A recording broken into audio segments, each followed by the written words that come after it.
Hey everybody, it's Anthony with Beam It Up Laser Works. Sorry for being a couple minutes late. I kind of ran into some issues and have not really been in the shop in a few days.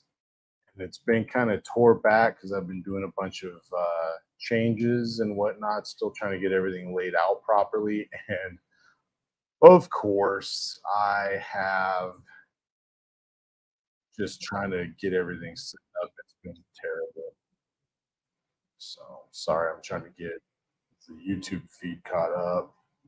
Alrighty, so looks like I'm the only one watching right now. So hey, no big deal. Um, Basically, what's going to be happening today is I'm going to be um,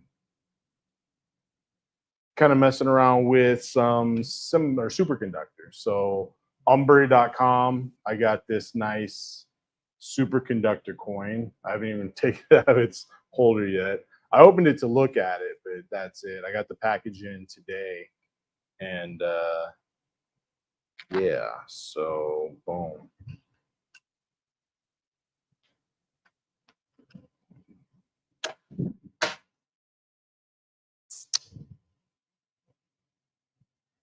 There we are. Fresh out of the case. First human hands to touch. No, I'm just kidding. Obviously not. But there it is. She's a beaut. She's thick too. I think it's like 5 millimeters thick and 37 or 30, I think 38 millimeters around. And beefy because from what I read about these, they're made out of like copper is the orangish part. And then there's like titanium and like, is it called like niobium or something like that? Let me look just to make sure because I don't want to give out any bad information. So superconductor metals.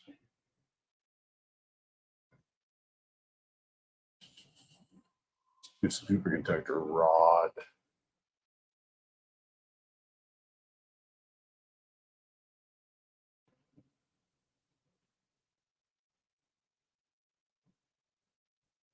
It's like, yeah, niobium and surrounded by copper. So yeah, it's titanium and niobium, not sure, but it's wrapped or shrouded in the copper. So there it is. She's a beaut. I've never done anything with this before, so I don't know exactly how things are going to go or what's going to happen, but we have a couple different cameras set up. So we're going to go from my ugly mug. I have the PTZ camera set up for a decent distant angle shot from the fiber laser, and then I got a nice top down shot with my iPhone. So everything's hooked up. See how bad I can screw this up and go from there. So, um, if you're following along, because it doesn't seem like anybody's watching yet, just let me know in the comment section if there's anything else that you would like to see me do. So I'm down for like doing different projects and weird stuff for the viewers. That's more or less kind of what I prefer to do, is just be able to kind of get, I don't know, crazy off the wall or just kind of off the beaten path projects that maybe you don't want to do or don't have the money to do or the time to do, but you still kind of want to know like what's up, how certain materials or anything might be. I have a standing challenge. If anybody can find a $30 or cheaper F theta fiber lens, or even a UV lens, but I don't think you're going to find a UV lens for $30 because they're at several hundred. But I've found a couple different fiber lenses that I paid in the $17 to $30 range. I think three of them so far. And they've all three kind of turned out to be pretty good lenses. I think there's another two that I've bought for under $100, two 300 millimeter lenses. So I gave one, or I sold one, resold one, because that was a really nice lens, and I just sold it for what I bought it for.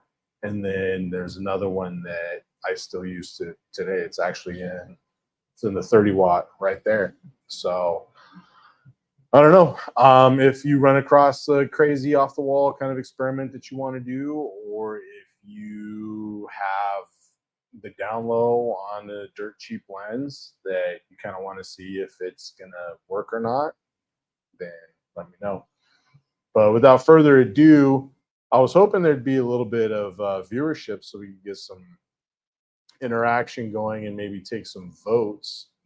I have a couple different designs that I was thinking of doing, but it kind of looks like I'm probably just going to end up doing the one that I liked the most because, well, there's nobody here to tell me otherwise at the moment. So let's see, Google Drive. I'm going to get this downloaded real quick. I legit had no time to do anything. My wife had to take one of my sons to a doctor's appointment, and she got home, and almost immediately I left to come here and get set up. Also, it's the first time I've ever used StreamYard before. So it's kind of a cool experiment. I think we might be joined by a couple friends here in a little while. We'll see. I'm not sure exactly what they got going on, but the more the merrier, of course. So we'll see what happens there. I'm going to share my screen. Why is it not playing yet? There we go.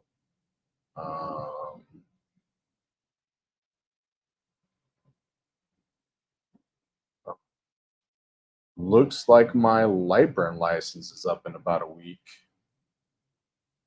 That's a bummer. Time to give them what, 35 something more dollars, whatever it is. So present, share screen. Why is here we go. All right. So I'm going to switch to a fiber profile and open this hex pattern one. So this is kind of what I was thinking. It's going to be 3 different quote unquote layers, but you can see that there's just the red is only going to be a border. So there's not going to be any depth. It's just going to strictly be an outline. And then blue is going to be filling in the layers between black, and you can zoom in and see that there's actually lines so that when the black is there, we're not double engraving in that spot. That's kind of something I want to make sure I never do when trying to get good details, is if you just overlaid the black over blue without making sure that those lines were out, then you would end up double engraving that spot. The lines would be a negative instead of a positive. If you go deeper with the blue, or it would be even further negative. It would just look weird. It would throw off the overall appearance of the coin. So I try not to do that as much as possible, so that the engravings come out looking as good as they can. So we have that going on, and let's go back to my ugly mug. So yeah, that's kind of what we're gonna do. I want to get the coin under the laser and see. Hey, there's Jack in the shops here. Jack, we're going to be screwing around with the Superconductor coin. So I got that in the mail today. So I was kind of cutting it tight as far as what exactly I was going to do tonight if this didn't show up, or just postpone it. But it came in the mail today as promised. And so we're going to be doing engraving on a coin, on a superconductor coin. So it's something that I haven't looked recently, but before I'd looked into people doing actual engravings on it, and there wasn't a whole lot out there, and definitely nothing like long form like this where people are talking, going over settings and stuff like that. So we're doing that. Unfortunately, I'm running a multi-computer setup today. Oh, got everything backwards. You can see that's my computer that I run the lasers with. And that, unfortunately, is too far away from the camera to plug in and control everything, and not close enough to the lasers if I plug it into the camera. So just kind of had to throw something together for today, and I'm going to try and buy a longer USB, I think, for the PTZ camera. The PTZ is nice because we can get a cool. So I'm gonna stop the camera again. Got to go over here. The PTZ views right there. It's a little bit shaky when the air conditioner's running. Hopefully the AC will shut off once it cools down. I just got here right before the stream started. I had enough time to reroute my exhaust because that's been jacked up, and I found my exhaust. I had built a panel that was set up to go outside my window but would fill the window, and it just had a duct that I would hook my line up to. But that fell out while I wasn't here the last few days, so that's awesome. All right, Kyle says he's on his way. Cool, cool. So there's one of our guys. He'll be joining here shortly, I think. So we're going to switch back to this guy, and you can see we're going to kind of incorporate some more hex designs because the creeper. We're going to incorporate some hex designs into the coin because the coin has. Switch cameras again. Wish there was a faster way to switch cameras. FaceTime camera. So the coin has a hex design kind of built into it with these. They're not perfectly hex, but they've got kind of a honeycomb hex look to them. So I thought sticking with the hex theme would be cool. My first thought was like, hey, we could put like a bee or something on there, but bees are kind of played out and lame. So thought we'd put something a little bit cooler and edgier. And after bouncing some ideas off some people and running through a few different things, this is what I landed on. So I figure we'll get this set up for the engrave. We're going to do some tests first. So it's going to be a little on probably the slow side because I want to do a couple test burns and see how, like, maybe a simple square, how the metal reacts on it.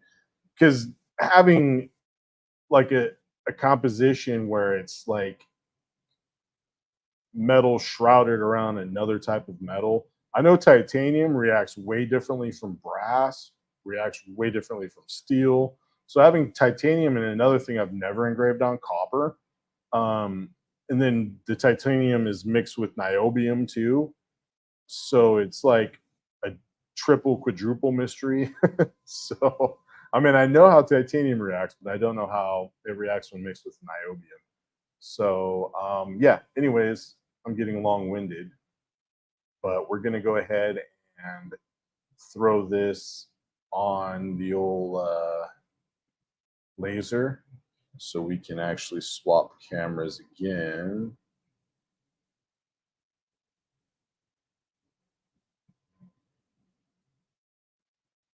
We'll do the top-down shot from the old iPhone. Boom, there we are.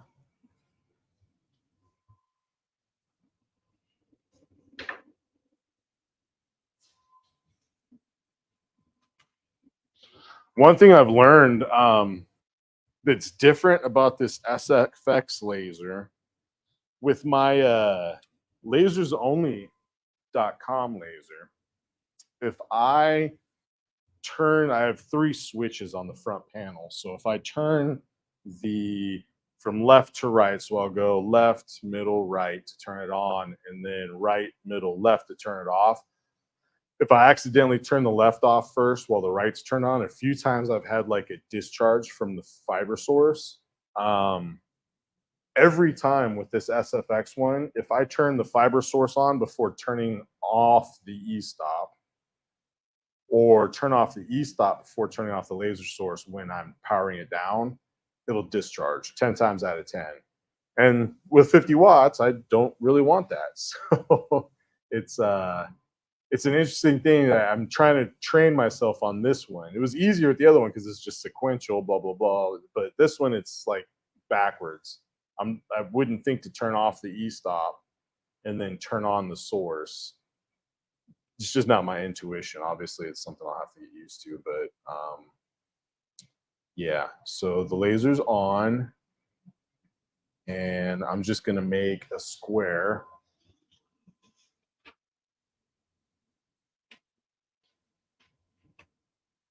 Sorry, I got to turn around and mess around on this one now.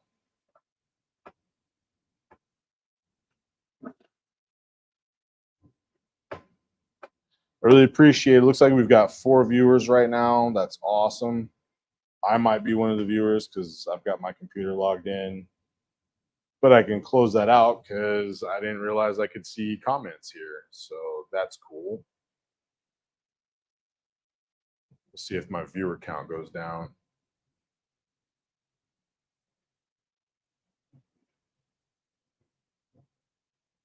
Yep. Now we're at 3. Oh, well. Hey, at least it's an honest 3, right? Don't want to lie about that extra one. So appreciate you guys tuning in. And I really appreciate your patience as I figure this kind of stuff out. So hopefully it'll get easier in the future. One thing I've noticed is having 3, 4, 5 different lasers and 5, 6, 7 different lenses. Yeah, so my number of devices, when you go down to select device, that number has gone up radically.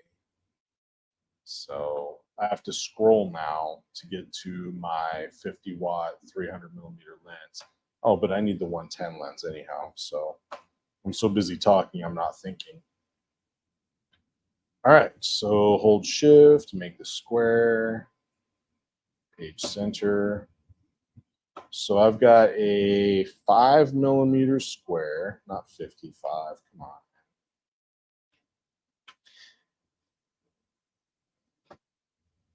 And we're gonna frame that. Move that over. I don't think I want to go dead center on it just because that's prime real estate for a cool design there. Hey. Hey, what's up, Kyle? Not much, not much. How's it going? Good. I'm excited to see how this thing comes out. Yeah, me too. Me too. It's kind of excited to see how it reacts the first time I hit fire. So it's definitely going to be a learning experience. Get my ugly face out of the way. I'm sure people want to see your coin. Sure. I don't know how to do that. Here we go. Boom. There you go. All right. Still learning.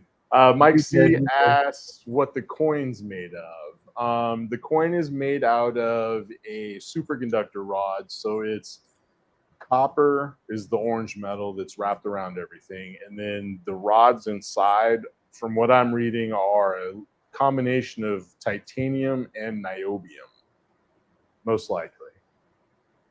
And I know titanium is muy sparky when you hit it with the laser hard. And I know you have to hit copper pretty hard to get through. I haven't done copper personally, but that's just what I've heard. So it'll be interesting to see how this engraves. Yeah, man. I think I got to raise this up some because we're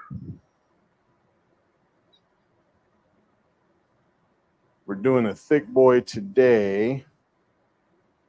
So come up 3 millimeters because we'll come up 2 because I was doing a 3 millimeter coin the other day. Now we're doing a 5. So This hey, K coin is Murphy, thick. how's it going? What's up? This coin is thick. Yeah, it is, dude. It's hefty too because it's like I don't know how It's heavy like if you tape niobium. 2 silver dollars together. Yeah, kind of. It is beefy. I don't know how heavy niobium is, but titanium's not super heavy, but copper's got some heft to it. So Yeah. I don't know. It's interesting. So we got K Murphy here says hi. What up, man? Appreciate you coming in. Hopefully you learn like we do. I got to go grab my goggles.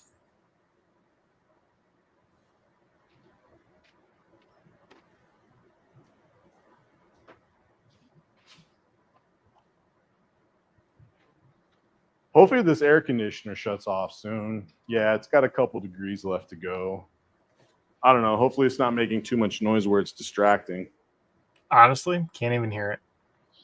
Yeah, this Hollyland lav mic, dude, the noise cancellation on it is freaking awesome. Yeah.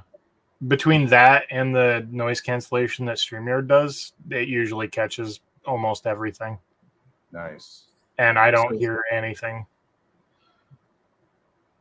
Oh, chaotic machinery. All right, sweet dog. Nice to have you here, man. Mr. Coins himself. Yeah, the coin master. This guy. He's swept the last 3-4 months of something like that. Yeah. The coin challenge. So we had some cool submissions that weren't. I couldn't find a connection between them and 90s music, so I had to count his as the winner because another what was that guy's name? I can't remember the username, but he had submitted one that got a bunch of upvotes, but I couldn't find a connection with it in 90s music, so we had to call. It was a cool coin, just not themed. Yeah, no, they were super cool coins. So I don't know if he gets in line and does the theme that we go with this next month. There might actually be some competition for Mr. Murphy here. All right, so I have my glasses on, and we've got that bad boy framing. This is the design that we're ultimately going to do for those of you who just joined. So it's going to be. Switch to my light burn. We've got 3 layers. The red layer is essentially just a border, and then black layer is I'm going to try to get that to have the most color or like darkness to it, and then the blue layer just for a little bit of contrast. So we'll see how this goes. My first test square. What do you think, Kyle? Do you get dark on copper by close line spacing, right? High power, yeah, super tight. Yeah. So I'm thinking. What lens size you rocking? 110. All right. If I had a 70, I would, but I haven't found a good deal on a 70 yet. You know, no $15 70s out there. 110 will do great. Yeah, I think so, especially on the 50. It should be more than adequate. So, all right. So let's go. Ah, man, I don't know. 250 speed. Should I go full send with 100? Is this on the 50 or the 30? The 50.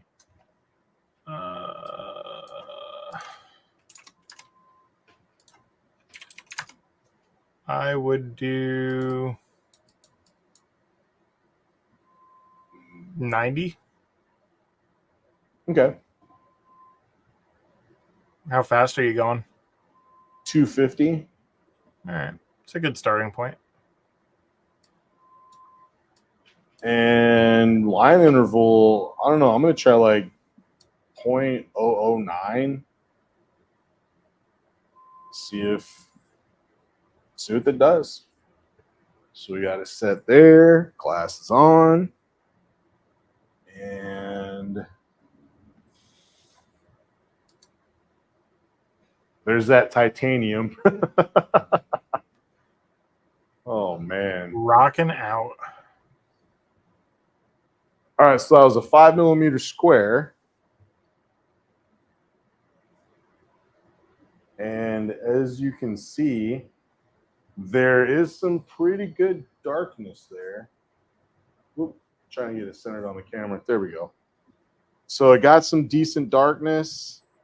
Now, the downside is going to be titanium is weird. When you do a hard engrave on it, it seems like it causes the material to expand almost. So it'll actually create like a high point. So at least that's been my experience.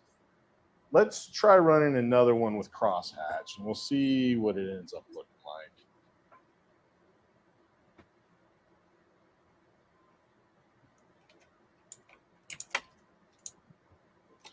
All right.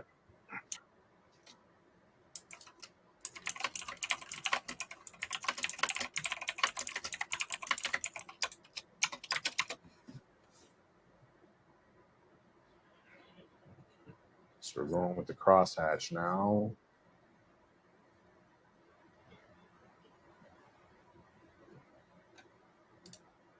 All right. So after 3 total passes on the square, whoo, man, it's hot already. Like hot, hot. Copper really wants to pass that heat. Yeah. Like 3 passes, and I just barely don't want to hold on to this. So I don't know. That's not terrible. We're not getting a lot of consistency with the colors. So I don't know if maybe Could try going way lighter. Yeah, that's what I was thinking. See if the thin layers of titanium will take it, or not to see if the thin layers of copper. I mean, will ablate. Thinking if the titanium is so sparky, if we lower the power but keep the same line interval, we might get a better result. But we'll see what the copper decides to do. So I'm gonna drop it down to 25 and see what happens when we do that.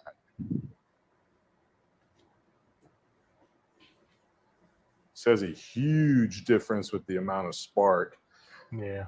I've done a little bit of messing around with titanium there, and I find hitting it too hard just makes it messy. So getting it low power like that, hopefully will make it clean up a little bit, but we'll see. Oh, it really lightened up the copper. The titanium's turning kind of blue.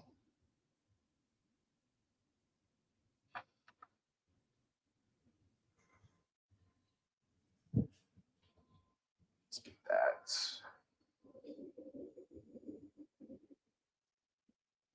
There we go.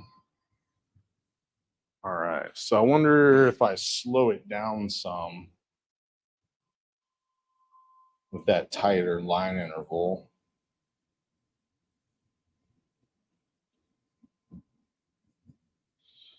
Go the 45 rotation.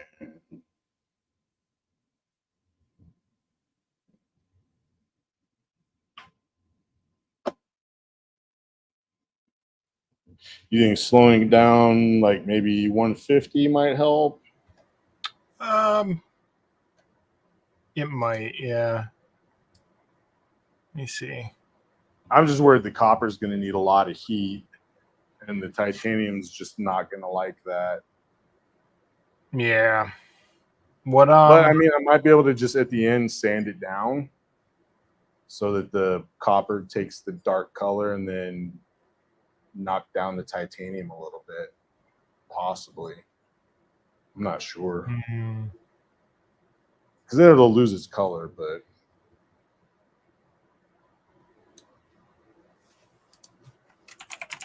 just run a few passes of that. So what have you been up to today, man? Had a coaching earlier, actually. Fun. Yeah. So that was a good time. Definitely an interesting project that I'm not allowed to talk about. But it'll be really cool once that goes public. The coaching session?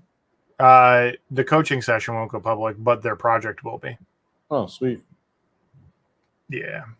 Pretty nifty. I guess there's going to be like a documentary on it. Oh, wow. Yeah.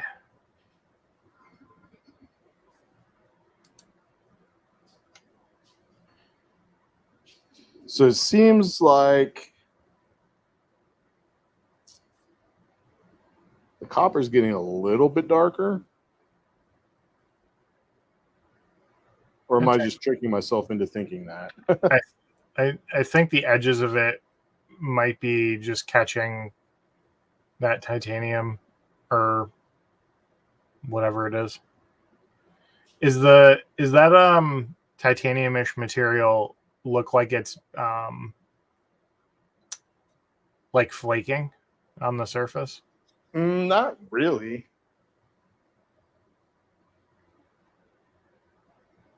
It's from the hatch, I think. Okay. But I think a lot of that's also from the beginning when we hit it really hard. Yeah. So let's try. We could move this up a little bit and over. Oop.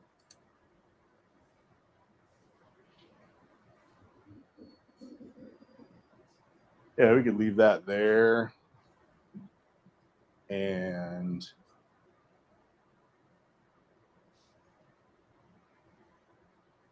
run like a few passes on it. I don't know. Do you think maybe a tighter line than the 009, like 005 or something?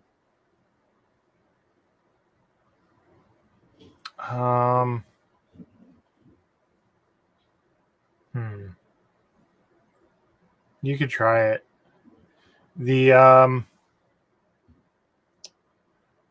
I'm wondering if it's going to be a situation where you just have to let it be ugly and then do a post cleanup after. Yeah, it could definitely be. I've never messed with copper at all, so trying to find a balance. But yeah, like you said, and like I mentioned before, we might just have to get that copper as dark as we can, and then clean up the titanium afterward. So I don't know. I'm gonna try a tighter line interval, see if that works, and then we'll flip the coin over and start blasting away. Yeah.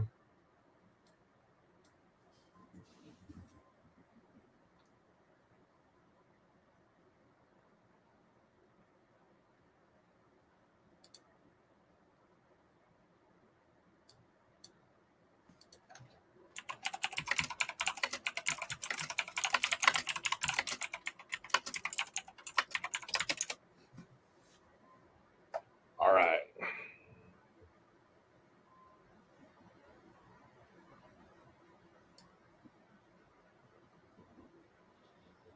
I'm gonna let it go for a few passes too and see what happens. So I up the power to 30, and I don't know. We'll see. I'm just kind of throwing stuff at the wall right now, but I think that might be the better course of action to just take it and get the copper nice and dark, and then if we can keep the titanium / niobium darker, then sand it down a little bit. I don't know.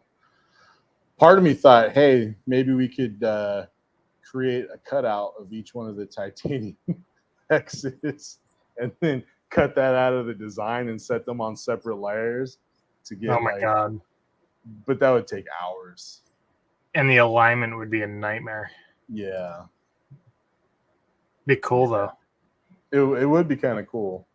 A neat project for just the long run, but I think you'd be losing hair by the end of the stream though. Probably, yeah. Oh yeah, I don't know if I'd be able to do that on the stream. People might get mad at the language. Yeah.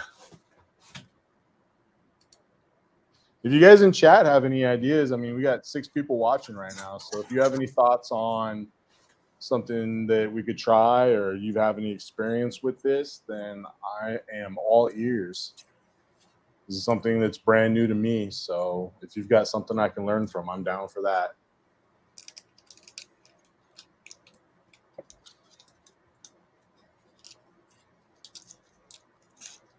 I wasn't sure how the titanium, since it's an alloy with that niobium stuff, if it would stay as sparky as it is, but it is definitely, it's retained that aspect.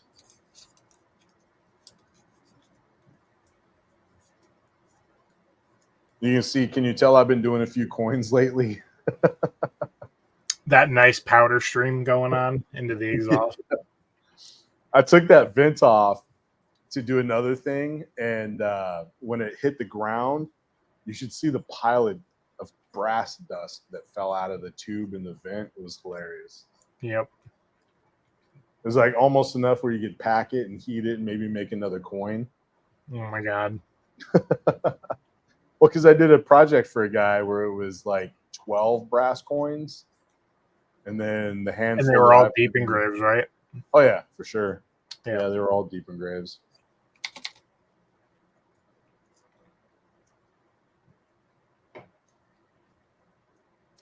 Yep. All right. No experience with titanium. You got 5 coins. Looking for tips yourself. Well, if we end up with a satisfactory outcome with this particular material, I do have, pardon the sexy goggles, try not to get jealous. And it just wrapped up, so I'll try and make this quick. I do have this guy right here that I believe to be titanium, because it is like, it doesn't have like a steel kind of sound to it, and it's super light. So I ordered it from heavymetals.com, or Heavy Metal Blanks, and I ordered a steel coin from them and ended up with what I believe to be titanium. So if this is titanium, in fact, then I will happily throw this on the bed if we've got time and mess around with some titanium, because I do love titanium. Titanium is one of my favorite metals. I like it for jewelry, and I like engraving on it too. Do you remember that coin I had, Kyle, that I had my logo on one side and then a QR code on the back? Mm-hmm. So that was out of titanium, and I got like a really cool navy blue background on the one side with my logo, and then on the back side it was just a QR code, so I got it as dark as possible. But titanium anneals really nicely. All right, so Mike C said he was reading on the Umburry site that you should be able to ablate the niobium with high frequency and medium power while leaving the copper intact. So, all right, let's see what our result was on this last one. Thanks, Mike. I appreciate that, dude. You can definitely. All right, bud. So we'll take a look and see what happened on this one. And it's darkening the copper pretty decent. And from the feel, I don't know if you can see it on the camera, but from the feel of it, it feels like things are staying a little bit more even. So maybe let's try out what Mr. Mike was saying. Let's rotate the coin a little bit, and we'll hit it hard with our initial settings, and then try and flatten out the titanium with a higher frequency setting that shouldn't hit the copper. So we'll see if that works. All right, so our original setting was 250, 90, 42, which seems to be, in my experience, my peak kilohertz for the 50-watt JPT. And then our line interval was 009. All right. So we'll do one pass with crosshatch on that. And then hit with a higher frequency and see what happens. So here goes nothing.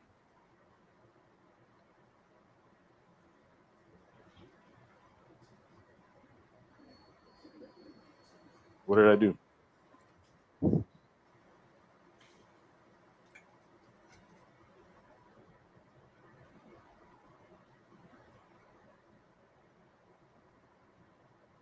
Did it get stuck on you? I'm not sure. Yeah, it's not firing. It doesn't even say it's firing. It just says framing. Interesting.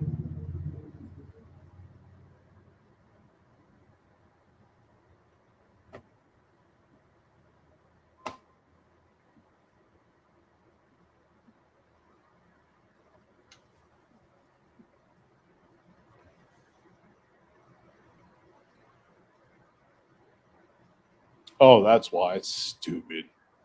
Somehow I changed the interval to 9 millimeters and not 0.009. Not quite sure how I pulled that off. So let's try that again. This time without. It was just like, can't compute, don't know what to do.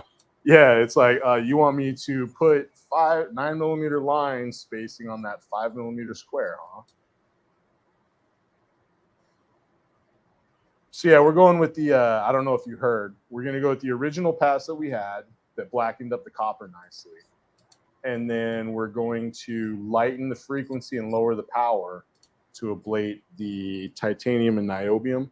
Because Mike C said you read on the Umburry website that that's how you do it. So I don't know. Can you see comments, or do you have the page open? Not through here, but I have the stream open separately. Oh, okay, gotcha. Cool. So we'll see if we can do that. We got. Oh yeah, that's a nice dark burn. I don't want to move it because, well, I can. It's just a test square.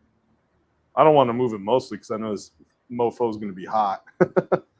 So it darkened everything up pretty nice. I might even venture to say the copper's darker than the titanium is right now. Does it feel like it all dropped down a level? It without doesn't. burning yourself? It doesn't feel like it, but I mean, we only did 2 passes. Well, 1 pass with crosshatch. So I guess that's fair.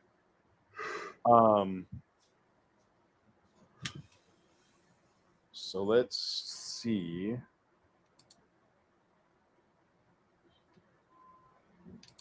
Maybe we'll do a few passes with the same speed, same line interval, but we'll go down to like 40%. Let's go 30%. And then, I don't know, 150 kilohertz. Might be interesting.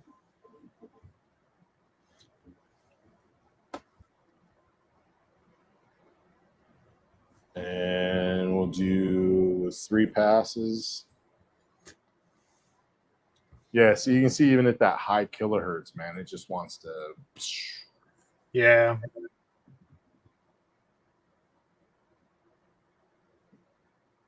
It's crazy how reactive that material is. Yeah. And that's, I mean, I guess that's why the white tile method works, is because it's so volatile when it gets hit by heat, the titanium, that it just blackens the surface like that. Yeah. But yeah, it's wacky how like each metal has its own crazy properties, and like none of it translates really. Like if you tried to do steel settings on titanium, or if you try to get black on brass using the same settings, that was one of the things that I beat my head against for a while until I figured out tight line interval and medium to high power for brass, because I couldn't figure it out. It was a tough one for me for a minute. So there we go. There's our 3 passes.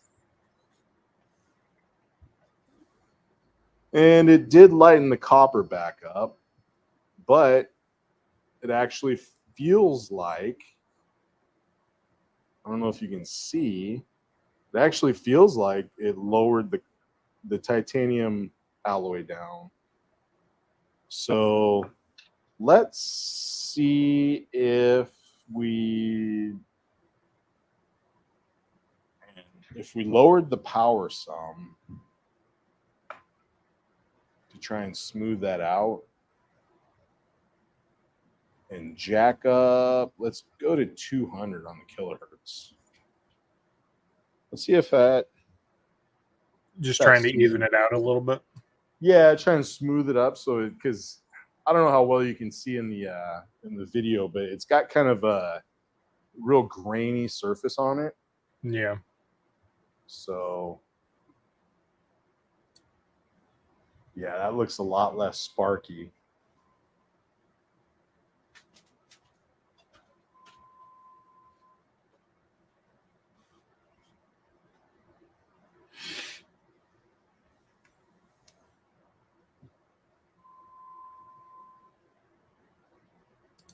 All right, so let's see how that ended up.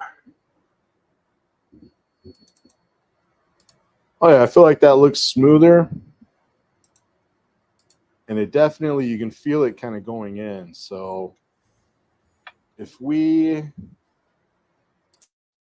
want to do a few more passes on it and then see if we get that alloy level down and then hit it real hard with the copper to blacken the copper back up. And it seems like the metal builds back or like swells or expands or something and goes back up. If we can get that level, you know what I'm saying? Does that make sense? Yeah, that makes sense. The way you said yes, not very convincing. Sorry, I had myself muted while I was typing, so I didn't blow out anybody's ears. With the turbo I was responding, but I was responding to myself because like 8 seconds before I couldn't remember I muted myself. It's all good, bro. My brain ain't with it. It's a crazy afternoon. So Loki Do says, "Ooh, fancy coin. Where do you get coins like that?" There's a lot of places you can get them, like Etsy and whatnot. This one I got from Umburry. Umburry was a company that I first heard of from Alex on the Laser Everything channel. Yeah.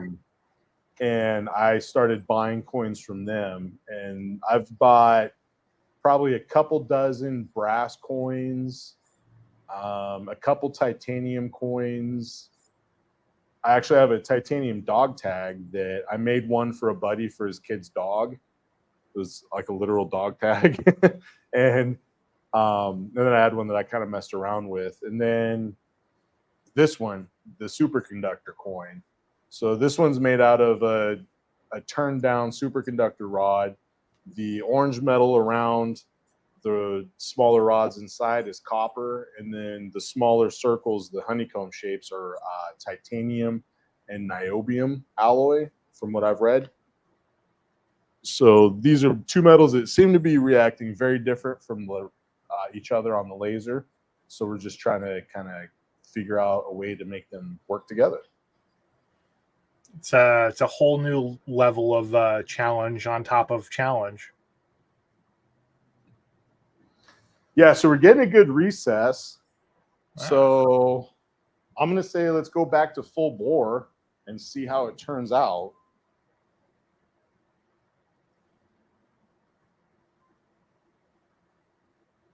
Go back to 90 and 42. So we were doing 30 and 200 was the one that I'm going to try and remember that. 30 and 200. And we're doing 90 and 42 now. 30 and 200. And what was the other one? We're at 90 and 42. I typed them so you don't have to remember. What's that? I put them in chat for you. Oh, sweet. Nice one. All right, so we're going to do 2 passes with crosshatch to try and get that copper nice and black and see how the other metals react. You can see where it transitioned to where it was more copper than the titanium. That like fizzled out.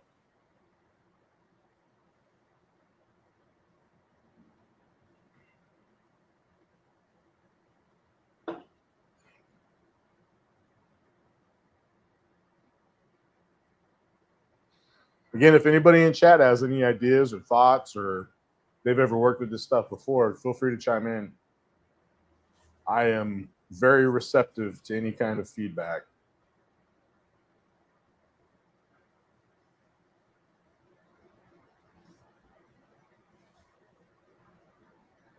All right. I should probably get some gloves. Ooh, that baby's hot. Don't cook your fingers, bro. You I don't want to Men in Black your fingertips off. Lose all your fingerprints. What was that, bud? Said you don't want to Men in Black your fingertips off. All your fingerprints go bye-bye. Right. The government still has my DNA, so I'm screwed. Happens. Yep, there's a little square of paper somewhere in Langley, Virginia with my blood drop on it from when I joined the military. That's right. If you ever need a kidney or a liver, they could always clone you, right? Hopefully. That'd be like the best possible outcome of that.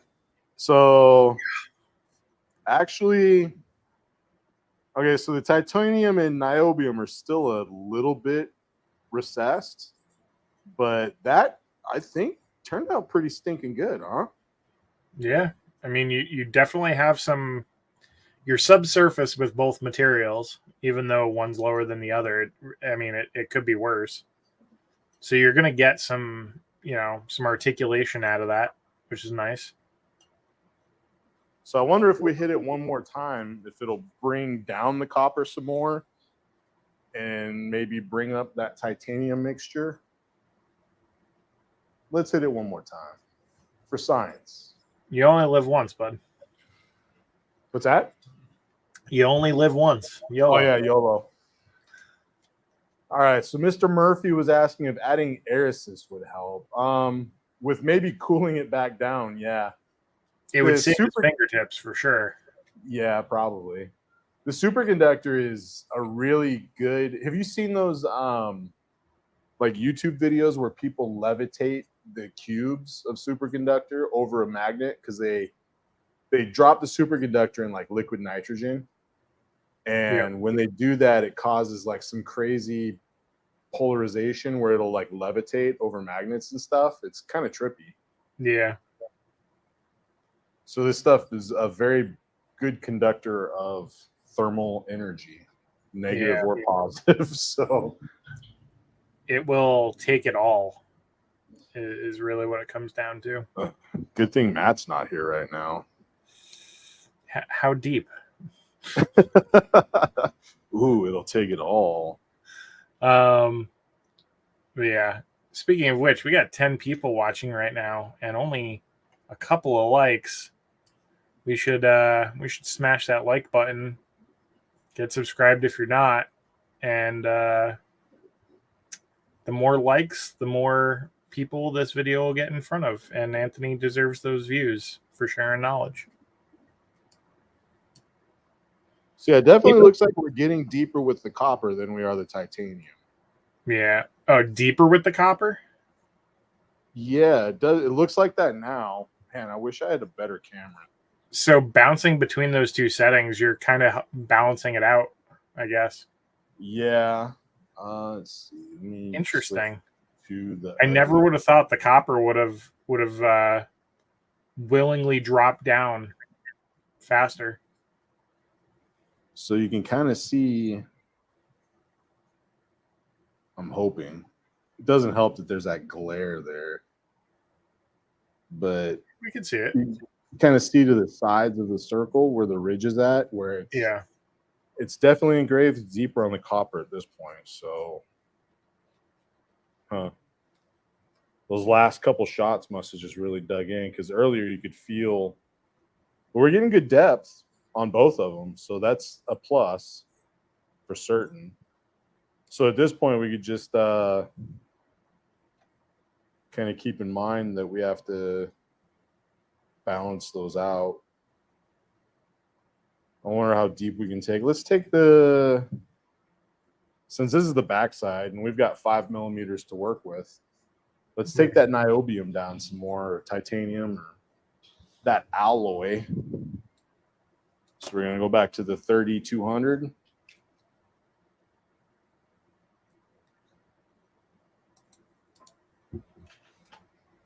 And see if we can get the depth to match with the copper.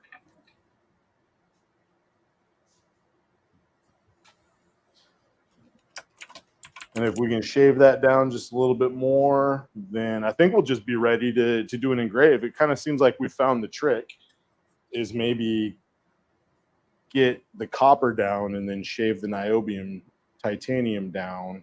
To match. Or whatever you're doing. Yeah, to match,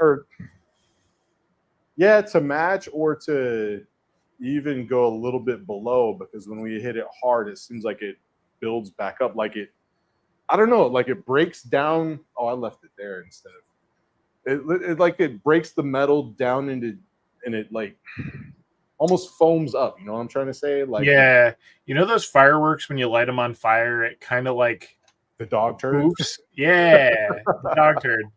Yeah. It's kind of like that, where the surface kind of pelletizes almost, I guess you could say. And it kind of like froths up and protects itself almost. Yeah, exactly. Yeah. Exactly. It's a weird thing, but I think that's what's happening. Yeah, I think I'm sure there's probably a scientific way to explain that, but you know, we're having fun, so. All right, so let's get some more passes in and see what happens. Yuri came in and said, "That's what she said." Oh, he's taking Matt's spot. Is that Yuri as in 100-pound cheese Yuri? Yes, that is 100 pounds of cheese Yuri. Hey, what's up, bud? Or is it 1,000 pounds of cheese? Jack in the shop said poopification. That's the scientific term. Yes. Yes. The old poopification in metallurgy. We'll take it. I think that was the name of the Red Hot Chili Peppers new release, right? Poopification. Yeah, poopification. Dream of metal poopification. Sorry if you guys hear me sipping on my tea. I'm actively losing my voice. I'm not sorry if you hear me drinking my Ghost energy drink, because I need the energy. That's fair. That's fair. Oh, there we go. Yuri says the very same. Cheese. Very nice. Mike T asked, what about a big heat sink as a knife bed? I bet you that would probably work. Help drain away some of the heat. I don't see why not, to some degree. I mean, even just touching the laser bed is going to help even. But yeah. But if you got it up on a knife edge blade bed, and then so there'd be air circulation under it as well. With that one being such a thick boy, it'd probably work slower than a thinner coin, but probably work if I had one.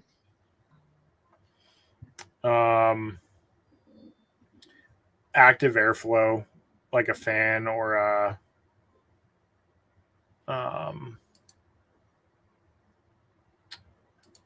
my brain is not having it tonight. It definitely looks like we're leveling it out some. I'm going to go with a few more passes and see how it goes. Yeah.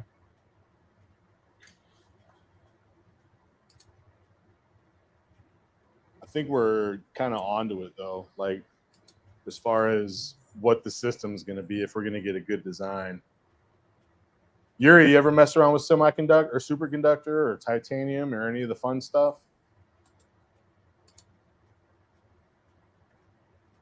And another question for you, sir. How did a guy named Yuri end up in, where are you at? Michigan? Michigan. It's the coldest place in the U.S. Probably a fun story behind that. Is it though? I mean, Maybe like the it's UP. about as north as you can get, unless you go to Alaska. Yeah, if you go to like the UP of Michigan, I guarantee you that's probably wild cold because it's dang near Canada. It's They're like the Yukon of the U.S. There you go, the Continental. Yukon. Speaking of Ghost, have you tried the new Beyond Berry flavor? I haven't. I didn't know that they had a new Beyond Berry. I don't know if it's like limited or something, but it's pretty interesting. There's a new limeade that I tried not too long ago, and that was pretty good. I stick with the Warhead flavors. So I use the sour apple, and then they have a watermelon one that is bomb.com. I really like their what is it? It's like Swedish Fish and their Sour Patch. Very good. Oh yeah, those are pretty good too. So there you go. It looks like the titanium alloy is actually catching up to the copper. And we're not losing a terrible amount in the copper. So if we went a little bit lower and then hit it with one hard pass, I think it would level it out pretty good. So we've gotten some pretty decent depth. I'm pretty happy with it. It's not nearly as hard as I was thinking it would be. I think it would probably have been a little bit different story if I was using the 30 watt, because 90% on a 50 watts definitely more than 100% on a 30 watt. But it seems like this is like an ideal coin, at least if you want to get even depth or at least even a semi-even ablation where you're not just dropping one material. Swapping between like having a sub layer to swap between the two settings you're rocking, kind of in tandem, like 10 passes, then 10 passes, or maybe even less, because this is really cooking. 5 and 5, something like that. Yeah. Or whatever the ratio is that you're going for. But it seems like a good way to combat the material split is sublayering. Okay, well, secret time. I don't really think I've ever messed with sublayers because I didn't want to learn them. So I mean, it's not a secret. A lot of people don't mess with sublayers. You're not the only one. So maybe we learn sublayers today. Yeah. Yeah. Well, double click on any layer and you'll see there's a plus button on the top right, which that little guy? we're not going to see it because of it's only capturing the window of Lightburn. Ah, phooey. Can we change that? Should be able to. Is this your screen share or is this your camera through OBS? It's my screen share through StreamYard. So drop your window share. So like stop sharing and then re-add it. And when you give yourself the windows to pick from, up at the top, you'll see window instead of tab. Or you can do entire screen. Either way. Entire screen is going to probably be your better option. Oh, there we are. All right.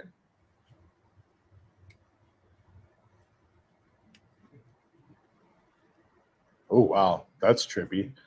All right. Yeah, that's the downside. But All right. so what you have here, so you have your fill layer already.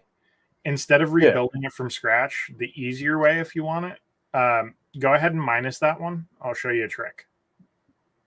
On the right side. Oh, you're good. You're good. You're good. Hit the little page icon instead of the plus. It'll duplicate what you have, and then you can edit from there if you want. Oh, sweet. So if you're doing like it doesn't necessarily help you here if you're changing everything, but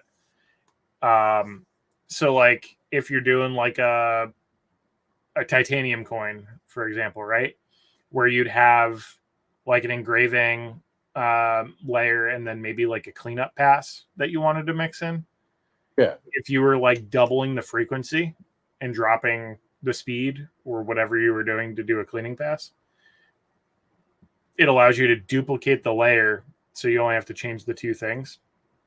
You can build out the sub layers much faster that way if you're not changing a lot. Oh, did I just kill my changes? No. 250. All right, so 250, 90, 42, 5 global passes, which is what we were doing for the hard hit. Right. And we come here, do 250, 30, 200. You think splitting it 5 and 5?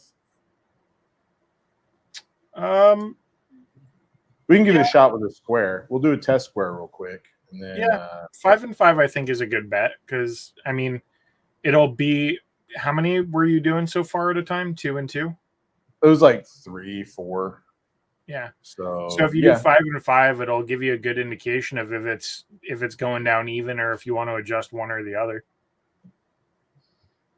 All right, and another thing I just learned, this guy, did this show up recently in an update or no? The side tab where you can jump between layers, that's there, just it's not noticeable.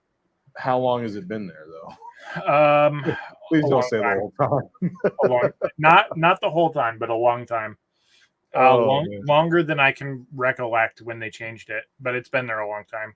Well, well, when you got started, you were on a Windows computer, weren't you? I am, yeah. That's why your minimize and close window options are on left on Mac, so that might be why you're noticing it more now.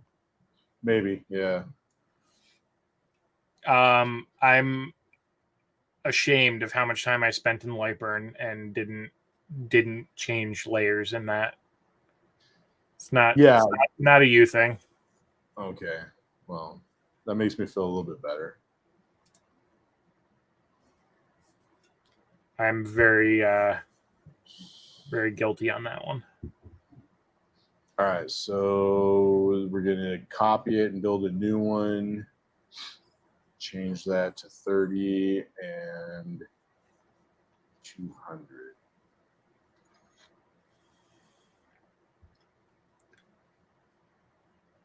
Why is that?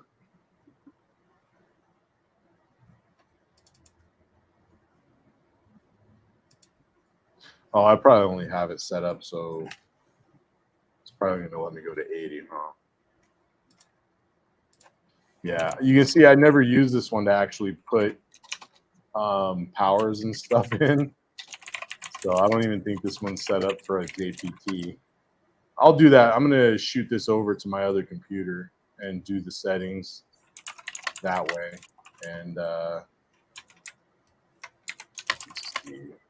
I'm thinking on this guy, this one we probably don't want to go as deep with, so we could like increase the speed. Maybe lower the power a little bit. See how that reacts. Go.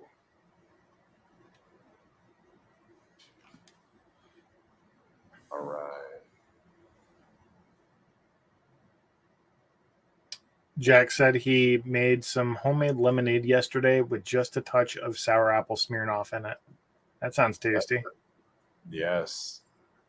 And Yuri says Soviet Union fell and my parents were like, peace. Yeah, I saw that before. America. And we ended up in Cleveland, Ohio, of all places. Moved to Michigan 10 years ago for my first big boy job. Very cool. Laser community in the Midwest is top notch. Nice. Is it because your parents watched the Drew Carey show and they thought Cleveland rocked?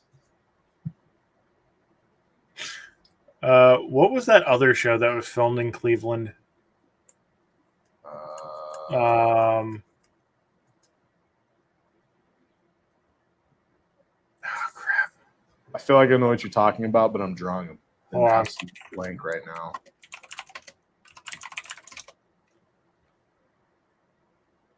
No, Wisconsin. I was thinking of that 70s show. Oh yeah, that was Wisconsin for sure. Good old Wisconsin. That was like a big thing in the 90s. There were a lot of shows in Wisconsin. Yeah. Like, what was that one with all the stepbrothers and sisters? I think it was like, oh, I can't remember what it was called.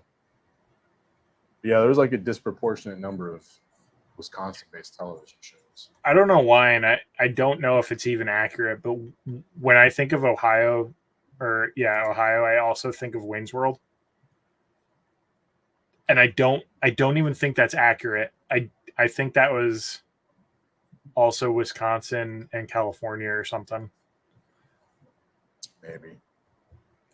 He grew up watching Drew Carey every night. Nice. Drew Who's Carey's that? Yuri. Oh, Yuri? Nice. That's awesome. The other thing that comes to mind with Ohio is chili pasta.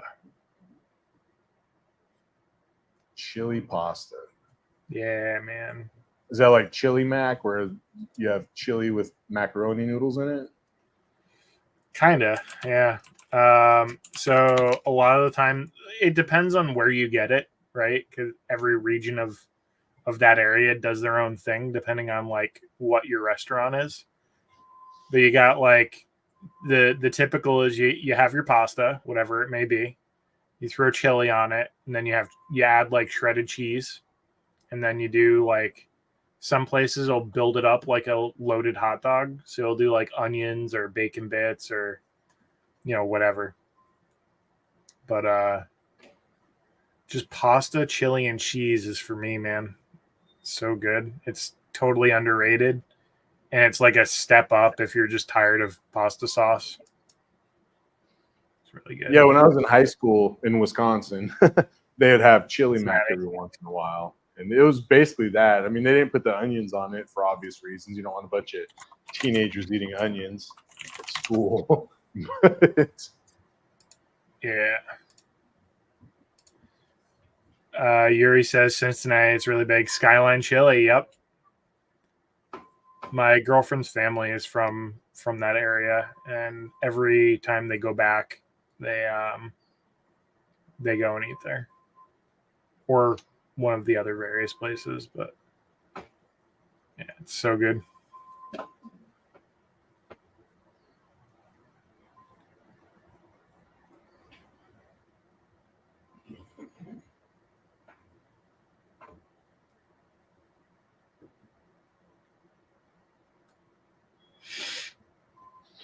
All right, so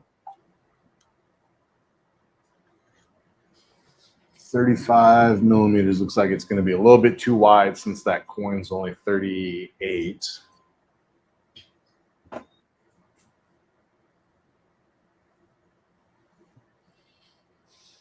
How's that look? Looking spicy. Yeah, it looks like with a couple nudges. Let's see. Oh, that's too far.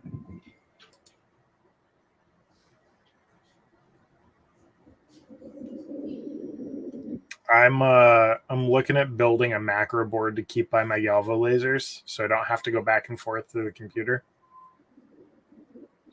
So I can nudge it around, or adjust framing, or start and stop the laser from not being at the keyboard. And that's kind of like just having a 9 key, right? Kind of, yeah. So like it's weird, right? So on Galvo, if you wanted to resize something, you can actually use page up or page down to resize it arbitrarily. And you got your arrow keys will move it left, right, up, and down.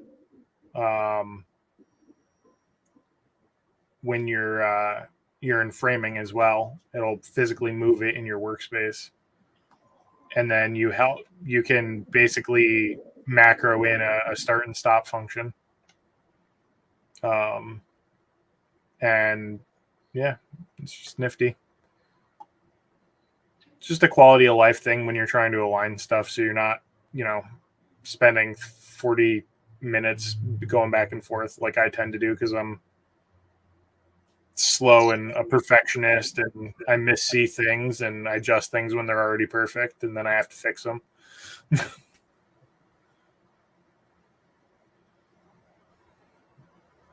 Jack in the shop. Say what? He grew up watching Gilligan's Island. Thumbs up if Ginger was your girl. Speaking of Gilligan's Island, have you ever seen Galaxy Quest? Yeah. Do you remember the line when they realize that they refer to them as historical documents and not entertainment? And they go, "You don't think Gilligan's Island is real, do you?" And they're all laughing, and they just go, "Those poor people." Honestly, no. I haven't seen Galaxy Quest in quite a long time. So good. Probably, honestly, since it came out on VHS back when I was in high school.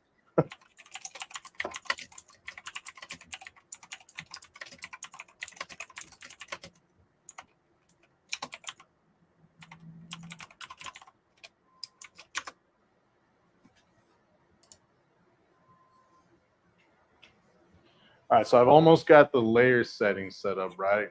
Sorry, this is going really slow, guys. Don't apologize. We're here for the ride, baby.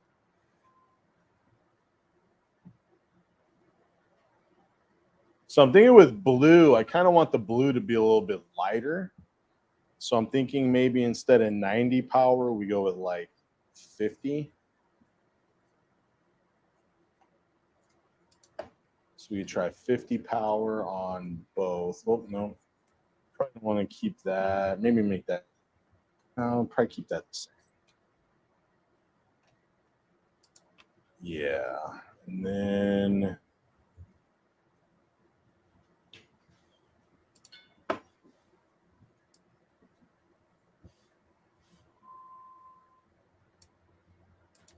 see, I was just doing the thing where I was closing the window, then double clicking the next layer down. I got to train myself to stop doing that. It takes effort, right? Because like you have muscle memory already. Yeah, for sure. I have to unlearn so that I can relearn. I've known it's there for a long time, and I still close and reopen the next layer. So I want to show everybody something I just realized the other day. I shared this with Kyle, and he was like, "Yeah, I knew about that."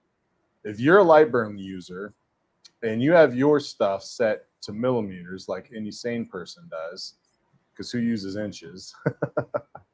And you have something that you've measured out in inches, you can actually type in 5 inches. And it's going to do the conversion for you and make it 127 millimeters. Yep. You could go the same thing with feet. You could do 1 foot, and it's going to make the conversion for you and make it 304.8 millimeters wide. I had absolutely no idea that existed until I watched a video done by Lightburn, and the guy just nonchalantly typed that in, and my jaw hit the floor. I was like, "Say what?" And I had to go back and watch it, and then I screen grabbed it and sent it to Kyle. I was like, "Did you know about this?" And he's like, "Cut and paste." And I was like, "No." The dude literally typed in 53 space IN. Well, you sent me a video with a timestamp. I had to guess. He did like 4 things in like a 2-second span. There's a lot of cool little hidden features like that in Lightburn.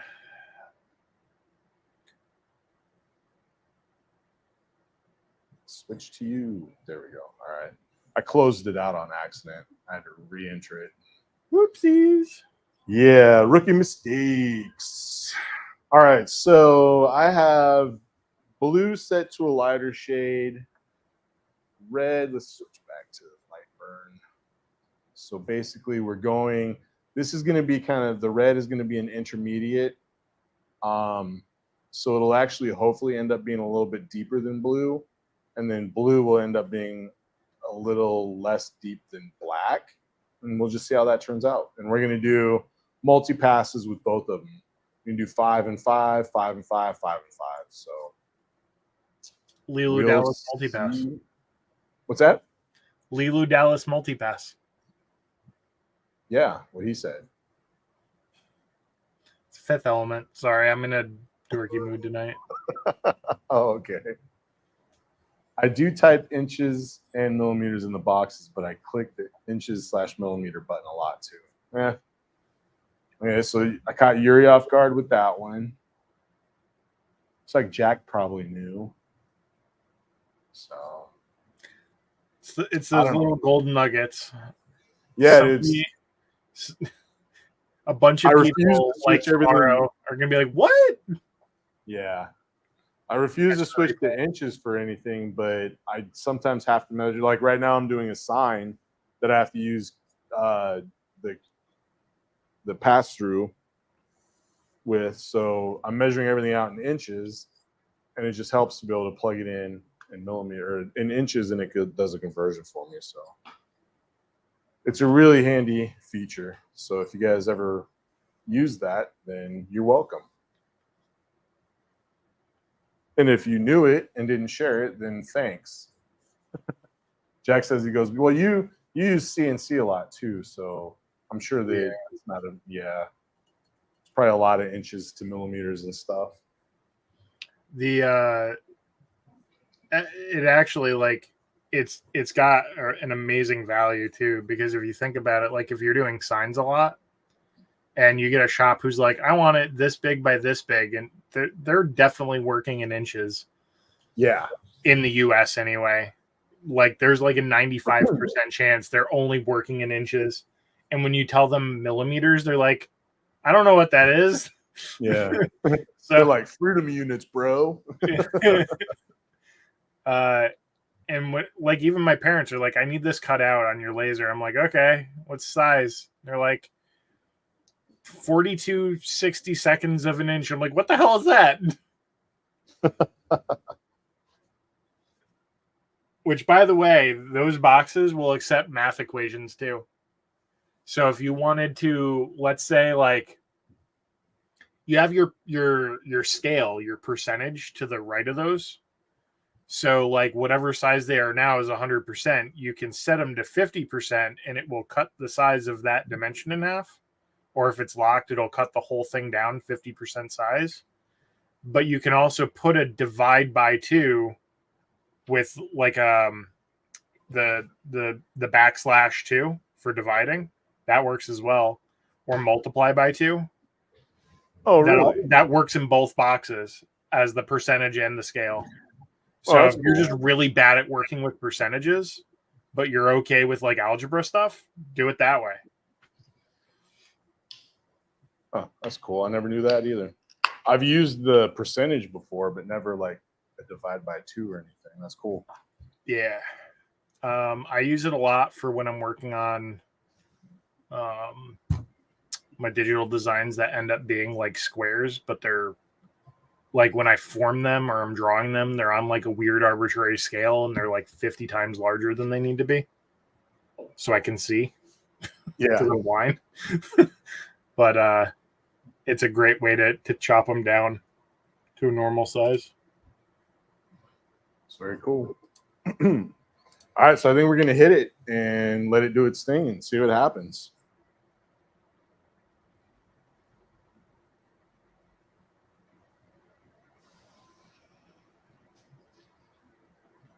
Probably not going to be able to see much as the laser's going. This was a design I picked up off the designbundles.net. So I don't know how many of you guys use designbundles.net. but it is a lifesaver because there are times that I would have had to spend $3 or $4 for a design on Etsy or something like that, and I pay, I think, $20 a month to them and get 50 credits every month, which is about 49 and a half more than I need most of the time. So I'm sitting on a cool 780 something designs or free credits. And I almost canceled my membership because I was like, I'm not using this enough. But then you lose all of your credits. So one of these days, I'm going to go on like a Go in 24 there hour. and just batch out, binge it. Yeah. Yeah. And then put my subscription on hold. But they're a great asset. They have tons of different stuff. If you're into like sublimation or vectors or cut files, they have a buttload of cut files, and you can get 50 of them for $20 a month. So, and then they have really good deals on the files that if you were to buy them too. So, something worth looking into if you haven't already. I have a feeling with 8 people watching, probably most of us have been on designbundles.net. I really like going through there and digging through their free designs, which, by the way, change every so often. So like I've gotten free designs on there that are now back to like being a $5 or $6 bundle, and I have Yep. like dozens of them now. Yep. So it pays to just go on there every couple of weeks and check and see if there's anything that doesn't look like you have it and you might use it. Just grab it. And there's a lot of stuff on there that is like user generated content too. So you're not like going to a big company that's pumping out a bunch of stuff, and it's actually small people for the most part, I think, that contribute. I'm sure there are companies that contribute too, but it's not all like one person generating all this stuff. From what I understand, at least, seems like a lot of the designs are made by just normal people. Yep. It's a lot of the people who are selling on Etsy are also selling. Well, let me rephrase that. A lot of the people who are selling on design bundles are also the same type of people who are selling on Etsy. They already spent the time generating it for their own purposes, so they're just, they're getting an extra dollar or two to justify their design time for sharing it. The more channels, the better. Yeah. I just bought a design last night on Etsy too. I've done a few. Like, I'm in a pinch and somebody wants something specific, and I'm like, well, all right, let's do this. And I'll be in a mood to go hit up Etsy.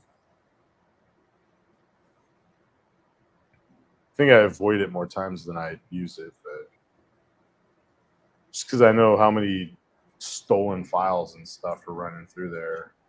When you see the 100,000 design bundle for $2, it's some BS going on there. And then a lot of it's like copyright stuff that they're selling, and they're not copyright licensed, so it's. Yeah, somebody asked me the other day, they were like, I just bought a Super Mario vector pack off of design bundles. So now and it came with a commercial license, so I can make that stuff now. And I'm like, good luck with you that. enjoy that cease and desist you get from Nintendo in 3 months. Yeah. Or a letter from a lawyer. I mean, either way, it's not going to be a fun time.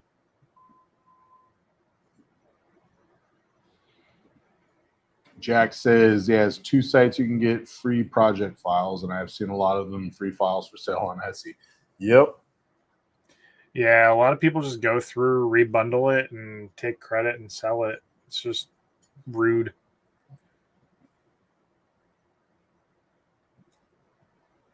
Vector files and 3-axis. I've seen 3-axis popping up a lot recently, actually. Yeah. In the last couple months. I've been on there a few times.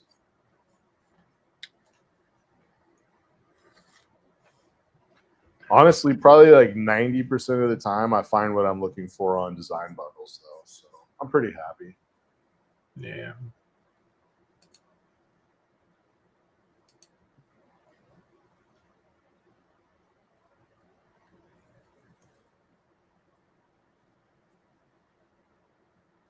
It's kind of cool watching it come together.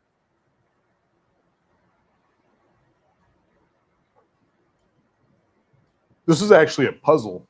It was a layered design that was supposed to be a puzzle, and all of those intertwining designs in the shapes, they hold on a second. So basically, all of these were supposed to be cutouts of the puzzle. So there'd be like puzzle pieces fitting in there. So I did my old trick with the convert the SVG into a bitmap and then converted it back. And instead of a bunch of lines that weren't connected, it was a bunch of different shapes now. So I tricked Lightburn into cutting those for me instead of spending an hour opening and closing shapes. So yeah, this was the frame of the puzzle. And then these pieces would be cut out, and then like this part would be the base. And I just removed a couple of them to give some contrast, and I just thought it was kind of a cool design. Smexy. Yeah, that's how that happened.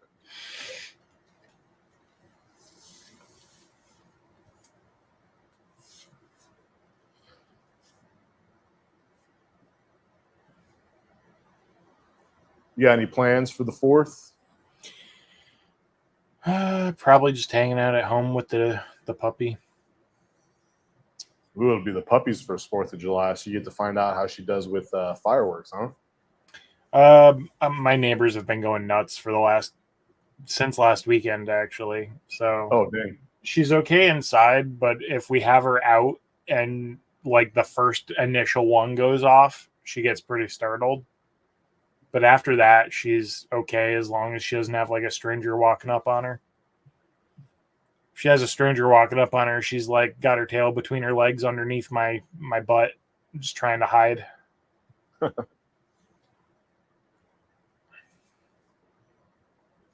My wife's German Shepherd does not like fireworks at all. So That last night, he'll go out with her when she goes outside to smoke on our front porch, and the cat's litter box is there. Sometimes she'll leave him inside, and sometimes she'll take him outside. Well, last night I was sitting on the couch, and I heard the door open, and I heard him tearing his way through the hallway. So I thought he was laying in front of the door, and she had smacked him with the door. But it turns out he was outside with her. A couple fireworks went off. She opened the door, and he just was a fur missile straight to our bedroom to hide under our bed. He was out. Yeah, it was not in the mood, apparently. So he's funny. We have a platform bed, and there's literally just enough room for him to squeeze under it. And this past winter, he put on some extra weight, and it was just big enough for him to squeeze under, but his winter weight made it so that he couldn't squeeze out from underneath it. So I had to like lift the bed up. Oh my god! It out. So I told the boys, I was like, you give him 1/4 less food for right now until he can slim back down to his normal self. He's going from bulk to trim, baby. Yeah.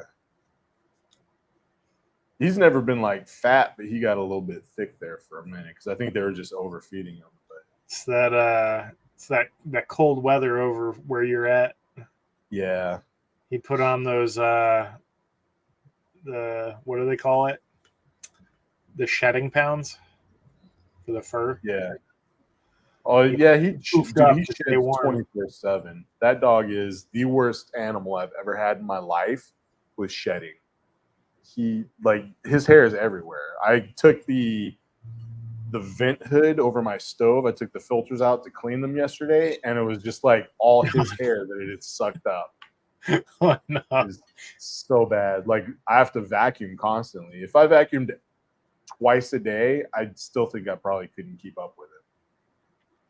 Because just vacuuming several times a week, like halfway through the living room, I have to empty it out and dump it and fill it back up. So I'm used to poodles. I grew up with it was like a retriever shepherd mix, and then we had a toy poodle, a bunch of cats, and now as adults, we have poodles for the most part in my house, whether they're, minis, toys, or full size. And so my puppy is a Chow Chow. It's the first dog I've had in over 15 years that sheds at all. Mm. And thankfully it's not too bad. It's only really noticeable for me if I hold her and she hasn't been brushed in like 48 hours, because like her fur is kind of like, it's like the negative side of Velcro, so it like latches on. Yeah. But if it's outside of that, it's really not noticeable. It's light enough where it'll like float through the air, and like if you inhale while you're walking through the house, you might end up with like a stray one stuck in the back of your throat. But that's about it. Yeah, it's like my Pomsky. His undercoat is so fluffy. When I brush him, I have to turn all the fans in the house off, like the ceiling fan and stuff, because otherwise it'll just blow everywhere.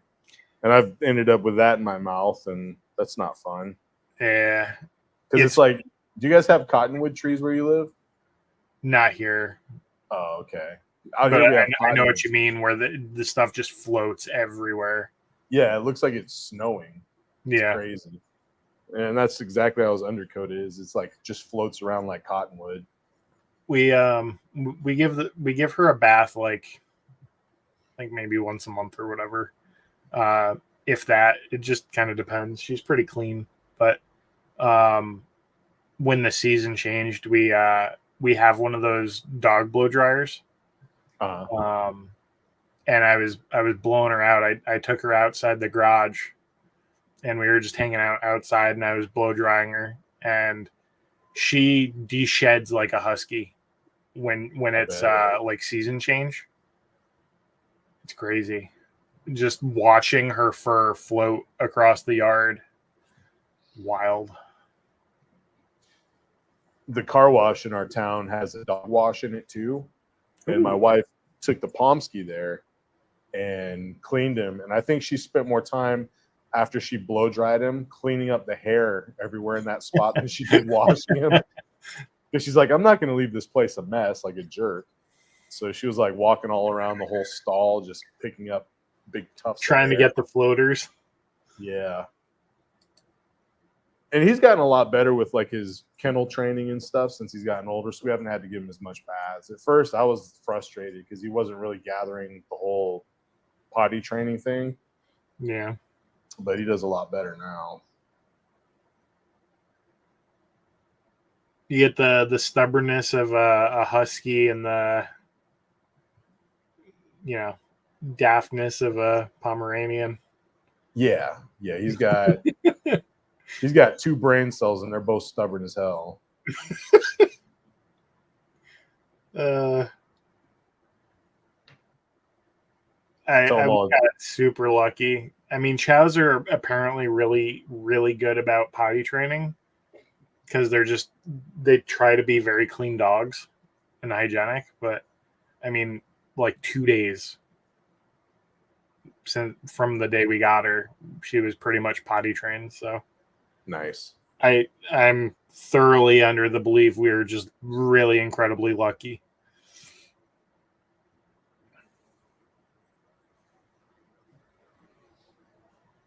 Her pug was terrible for a long time too, and that one's finally kind of cleaned up her act as well. And if you're just tuning in, welcome to Dog Talk with Anthony and Kyle.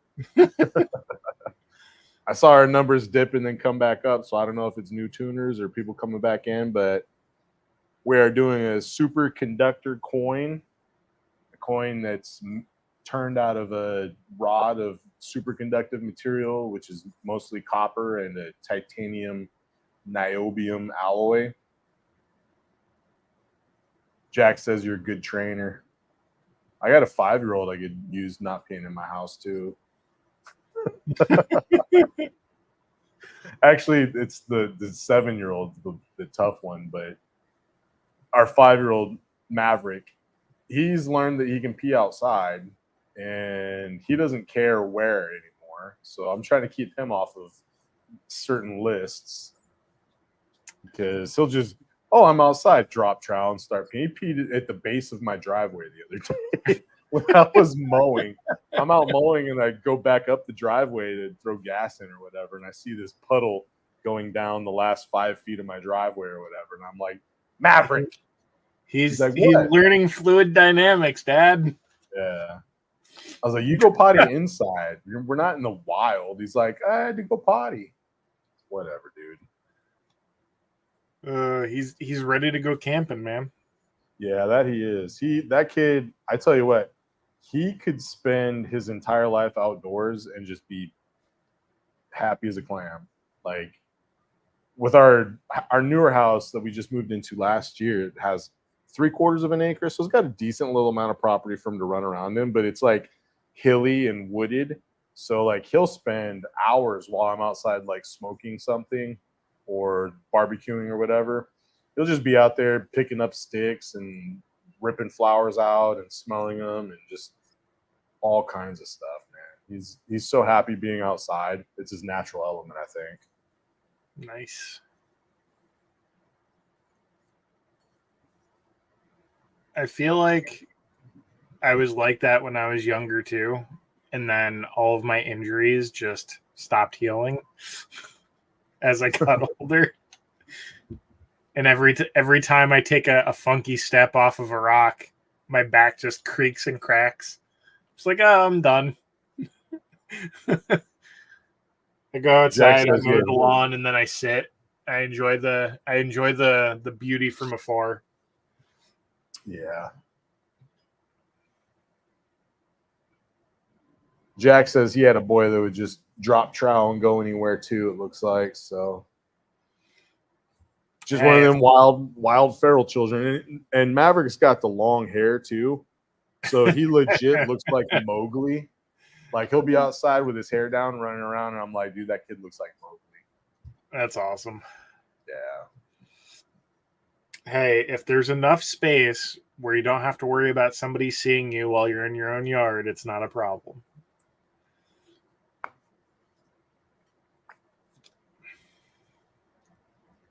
If you're in the middle of town, probably not ideal. My wife asked him once if he used the cat litter box. He said they were taking turns and it was his go. That's definitely that. I could see Maverick doing that too. I honestly, sadly, could definitely see him dropping trowel and peeing in the litter box. Brutal. Whose job is it to change the litter boxes? His now, apparently. Well, I guess it could be worse then. It could be worse. Yeah. I'd be like, hey, guess what your new chore is, son? Learning experiences. Oh, boy.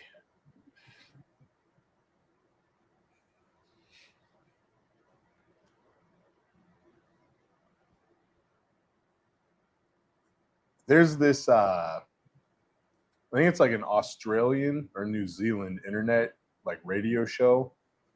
And, oh, hey, We Do Widgets is here. Said, just tuned in, and this is the conversation I hear. Hey, Rob. Yeah.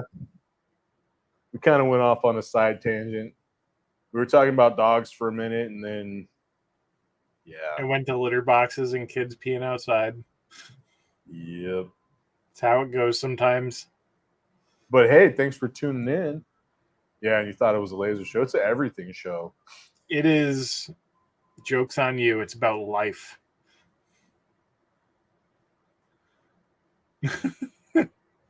When you've got a long laser job to go through and try and kill the radio silence, we'll talk about anything. Yeah, it's a good time for reflection. Yeah, there's this, I think it's Australian. It's like a radio show that they do like podcast style. And it's a guy and a girl, and they tell these crazy off the wall stories. And I think it was that show where they were talking about how this lady went on a date and ended up back at a guy's house. and like blew up his toilet and clogged it. And she couldn't figure out what to do, so she ended up like scooping the poop out and throwing it in the litter box. And then the next day, the guy was like, "Did you put poop in my cat's litter?" And she's like, "No." Oh no. And he's like, "Well, my cat died a week ago." So, oh man, it's wild story, funny stuff. But it's even more funny for some reason hearing him tell it like these wild stories in like an Australian accent.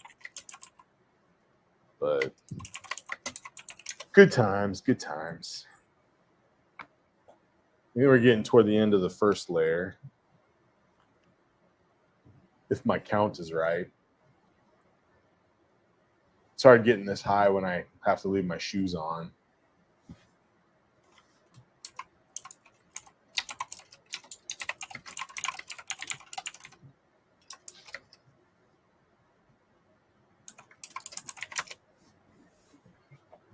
So how'd that board installation finish up, Jack? I saw you put a new, what was it, a super long board in on your CNC.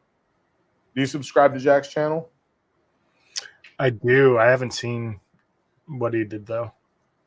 He put it on his, what is it called, like the long mill or something like that, and he put a It's new board in. CNC. Yeah, Yeah. put a new board in. I didn't catch the whole thing because my kids were being rowdy, but Have you seen his plasma projects? I've watched some like where he cuts the saws out and stuff, and So freaking cool, dude. yeah, it's awesome that you can throw a plasma on a CNC like that. Like it's a nice multi-use tool there. I could use something like that, but I don't think I trust myself running a plasma in this shop. I'd probably have to leave that at the house.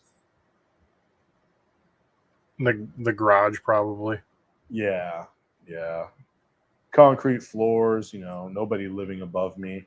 Less potential for lighting and burning down the house. Yeah.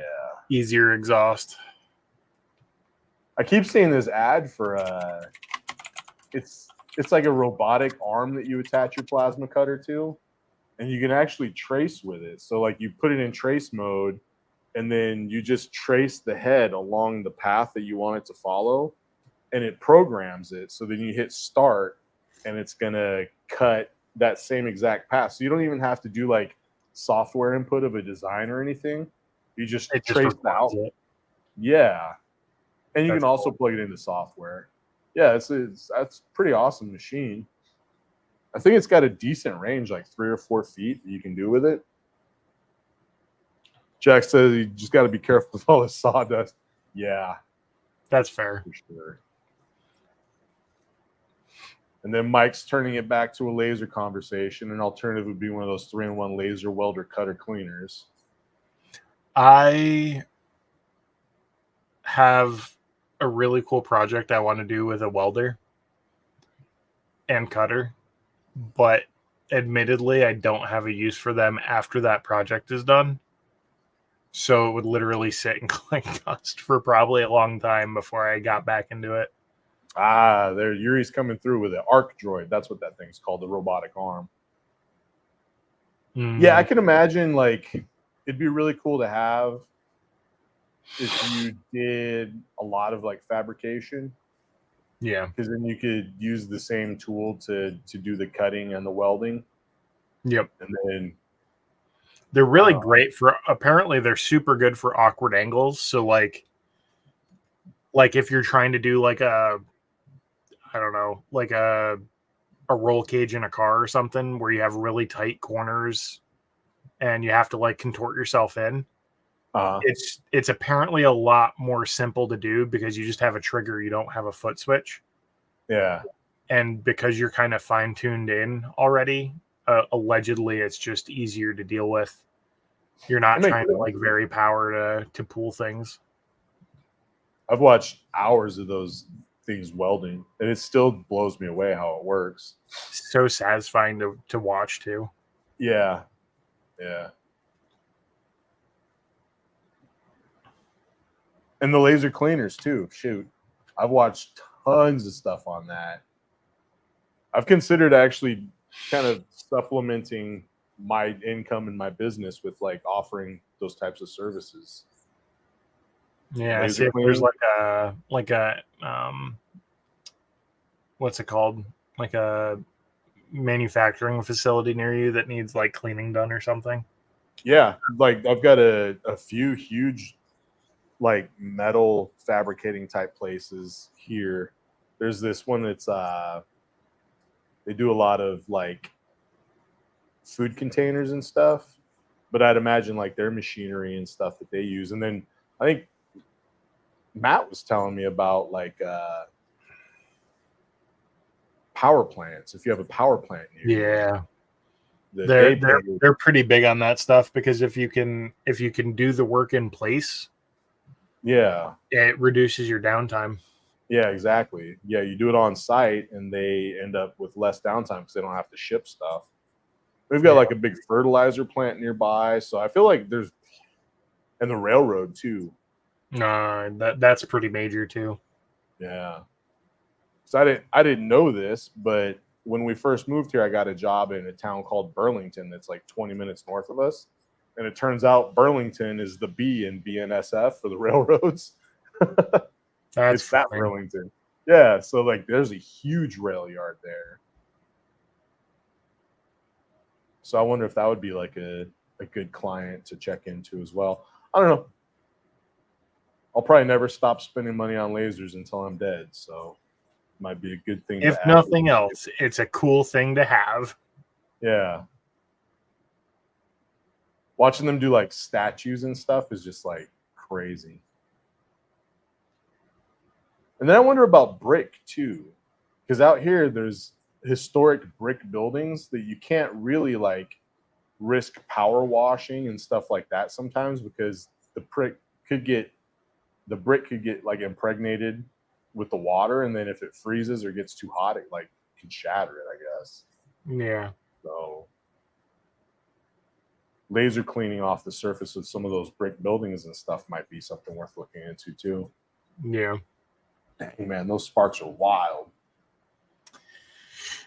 So Happy 4th of July, everybody. yeah, right.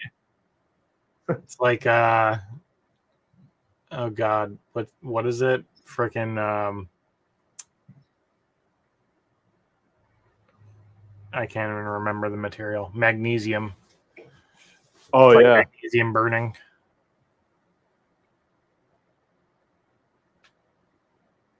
I forgot to tape off my exhaust or my intake for my exhaust system.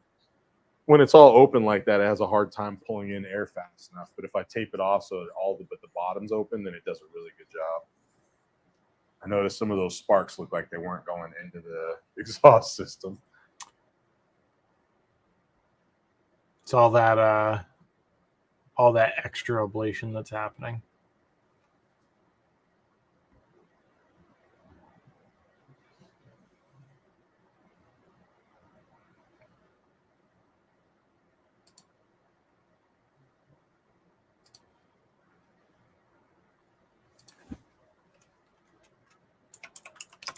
So Jack likes the plasma.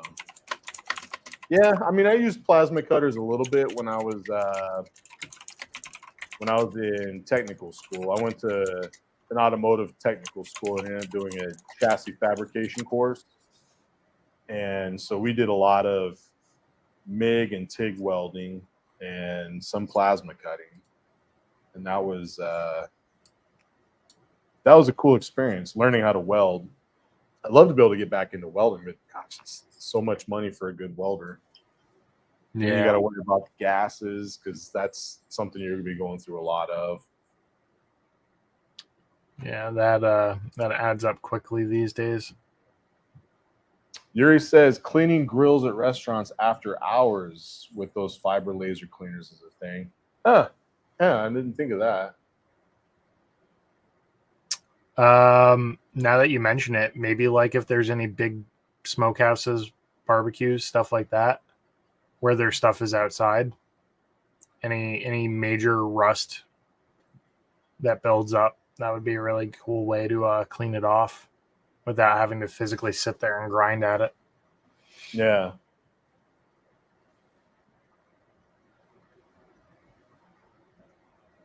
We also have a big wind generator plant. It's Siemens. Ooh. I almost Yeah. said we have a big Siemens plant nearby, and I didn't want people to take that the wrong way.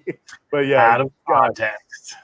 Siemens Gamesa, I guess, is the European company that owns them now.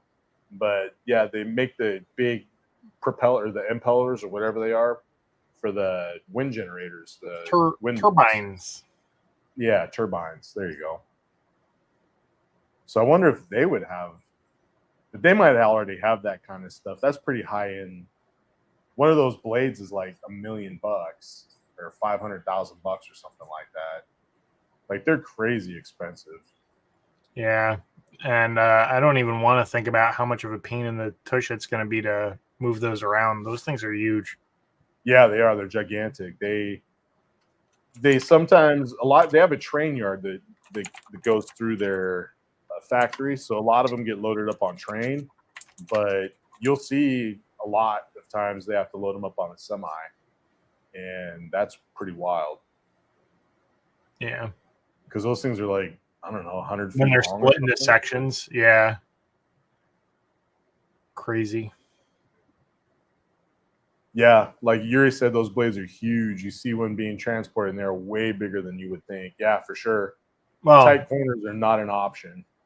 Yeah. When you see them off in the distance, you're like, oh, that's big. You're not thinking like, oh, one of those blades is like 8 of my cars long. Yeah. They have a ton of them out here kind of in the rural areas, and you drive through and there's just a bunch of them in the field, and like you said, you don't really think that much of it, but then you look and you see the door that they use to gain access inside of it, and it just looks microscopic in comparison to the size of that thing. You're like, okay, Yeah. so a human fits through that, and the rest of this thing is that massive. Yeah. It's friggin' wild. We actually saw a couple on the way back from Virginia back in April, and it was interesting, right? So we drove 10 hours basically each way, and on the drive down it was mostly at night, so we didn't see anything. All we could smell was like the cow pastures and like the cow pies up along the side of the highway, because they had so many cows down that way. And we're just like, oh, another cow farm, put the windows up. And during the daytime on the way back the next evening, it was a beautiful drive, and it didn't occur to me how many like wind turbines we passed.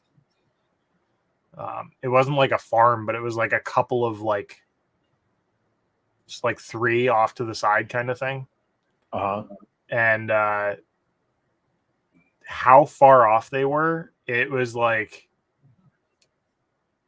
it gave you that like, oh, that's not that big. And then you see like the building next to it at the bottom of the base of it, and you're just like, oh, maybe that is pretty big. That's a barn. Yeah.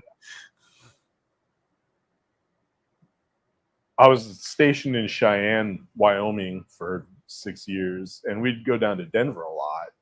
And if you do the nighttime drive between Denver and Cheyenne, all you see are blinking red lights out in your surroundings for a huge portion of the trip, because it's such a windy area there that they have just tons and tons and tons of those turbines. And it's just like a blinky light show at night. Like it just looks like it's filled with aircraft or something with their blinking lights, but it's just all turbines. Do they have a lot of like those extra tall electrical lines up on the poles, like for like the high voltage runs along the highway there too? Because like in Wyoming, well, just along that route. Because on my way down to Virginia, the areas where we were passing with the wind turbines, we couldn't even tell the difference at night because of the cloud cover. But those blinking red lights, they were all over the high voltage lines too, so we couldn't even tell the difference. Yeah, In the I dark, know what you're talking about. When we were in Wisconsin, I noticed that. Like there would be those big high tension lines along the highway, and they had the blinking lights on them. That's not something I ever remember seeing when I was in Wyoming, but that might be like something newer that they implemented because too many helicopters were running into them or something. Maybe. But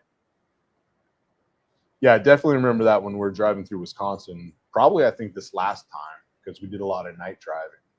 Yeah. I know around here that's been a thing for a while, but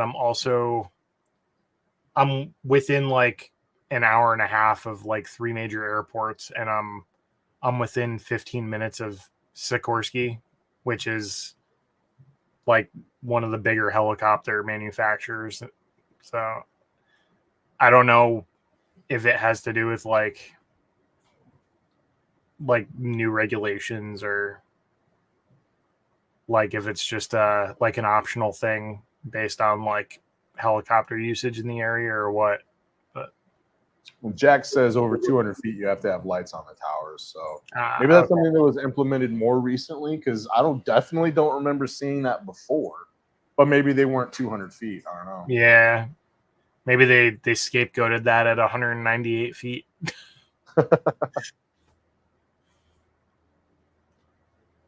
The light would have made it 200 feet.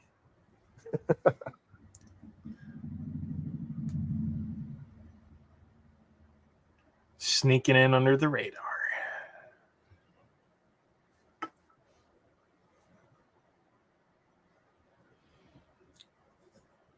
Look at all that. You can just barely see all this build up on that bolt going toward the exhaust. It's like sticking to it like hair.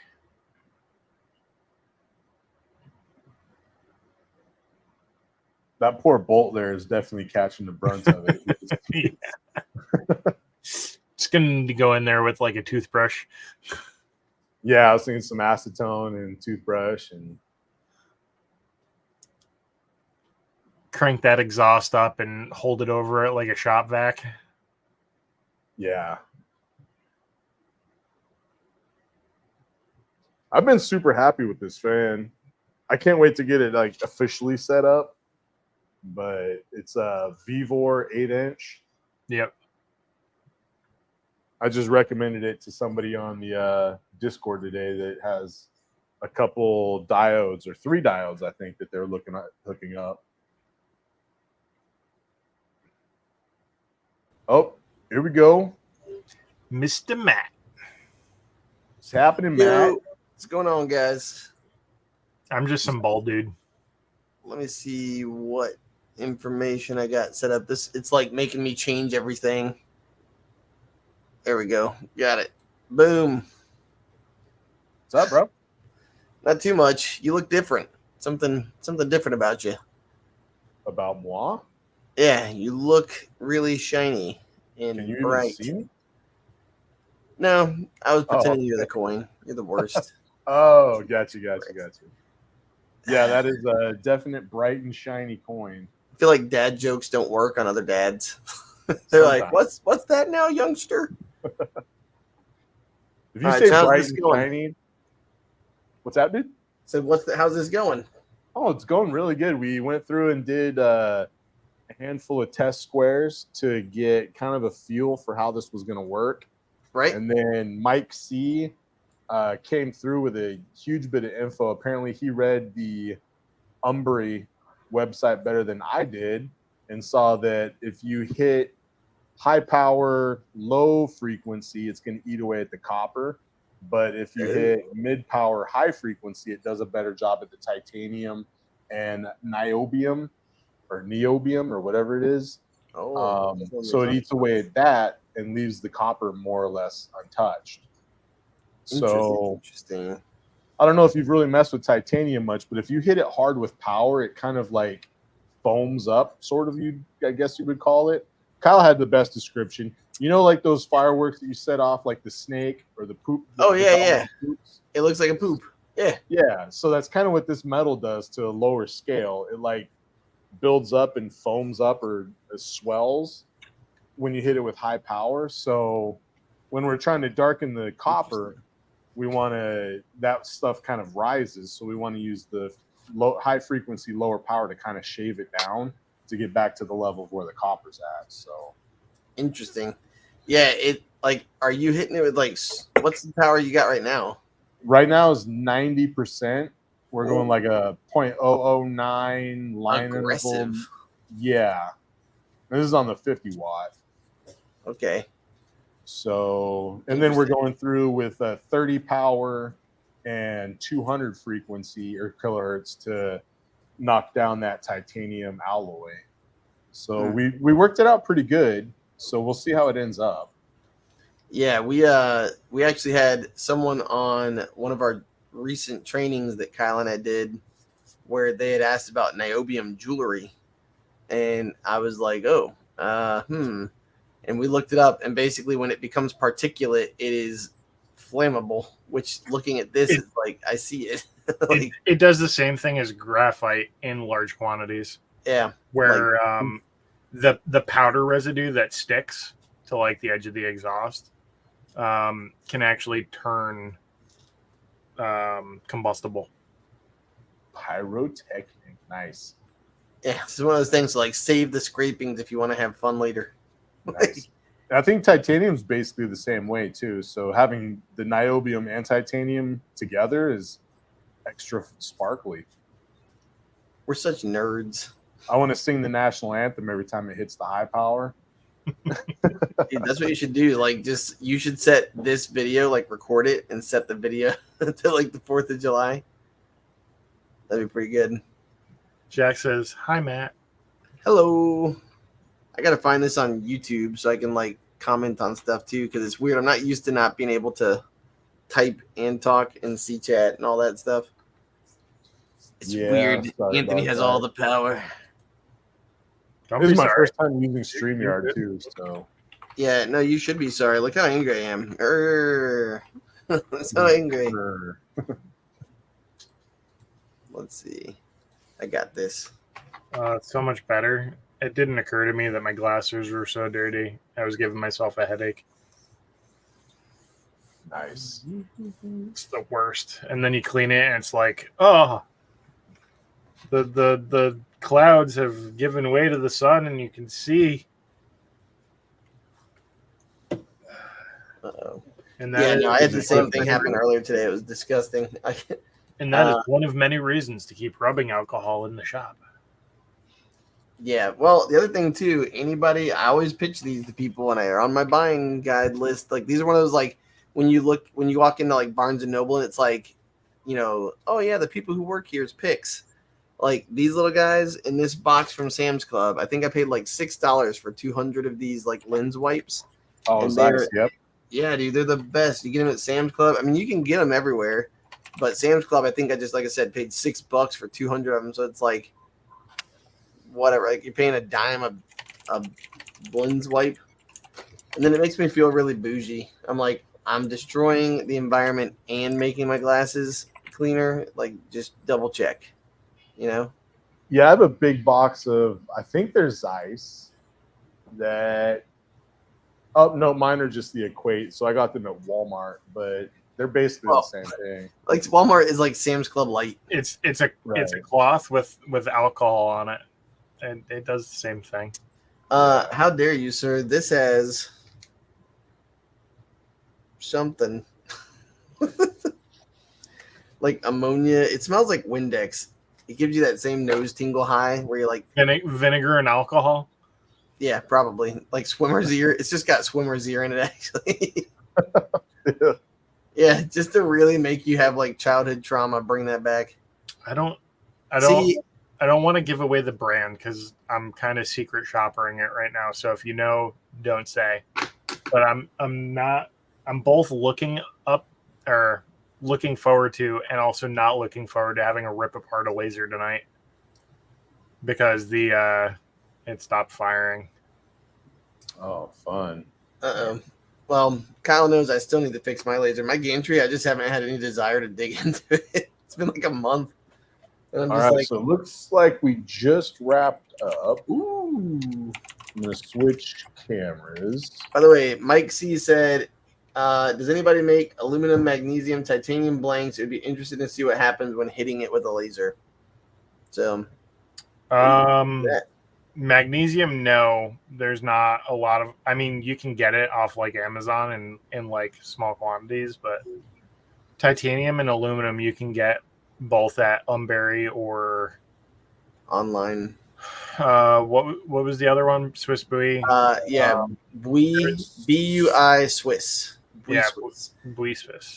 His look like this. So if you do him, his are 32 millimeters. Whoop, there you go. Wow. But the actual measuring space, like on the inside, I think is like 28 and a half. So it's pretty small. Something like that. You got that ridge to work with. Yeah, but it is an inch though. You got an inch to work with. Story of my life. It's what my girlfriend says. Yeah. So when it comes to magnesium, you want to be kind of careful though. That's a fire risk, just like niobium.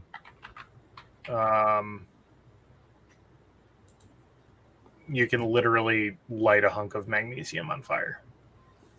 By the way, why aren't you just grabbing that thing with your hand, man? Because it's about 4 million degrees right now. Yeah, that's a good note to give to people because I feel like sometimes they're not smart about it. Yeah, we've already gone over that once or twice, but the second time we hit it really do you hard, have a actual like thermal gun? I wish I did because I'd love to see what it's at right now. Dude, I feel like you can see the color like permeating the coin right now. Like it looks like it's almost like moving across it. Mike says no. I meant like a combined superconductor blank, like a thermite coin. Holy shit! That would be wild. Yeah. Hey Anthony, like that's when you know people don't like you. Hey Matt, I sent you this coin. Try it. Do you remember a couple of years ago when like literal, like lower engine casings were lighting on fire on the highway when people would throw sparks up because of like the magnesium content in them? No, Jesus. Yeah, there was a recall. I think it was like in the early 2000s, like 2006 maybe. Right. I'll have to look it up. That was wild. I'm gonna redo the frame because a lot of them kind of turned out the same colors. You can't really see a lot of the detail. So when you get in close,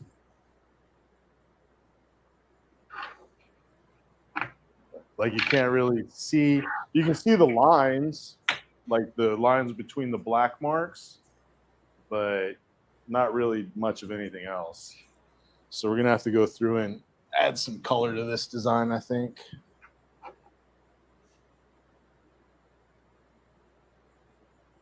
What were we saying about engines? What was engines catching on fire?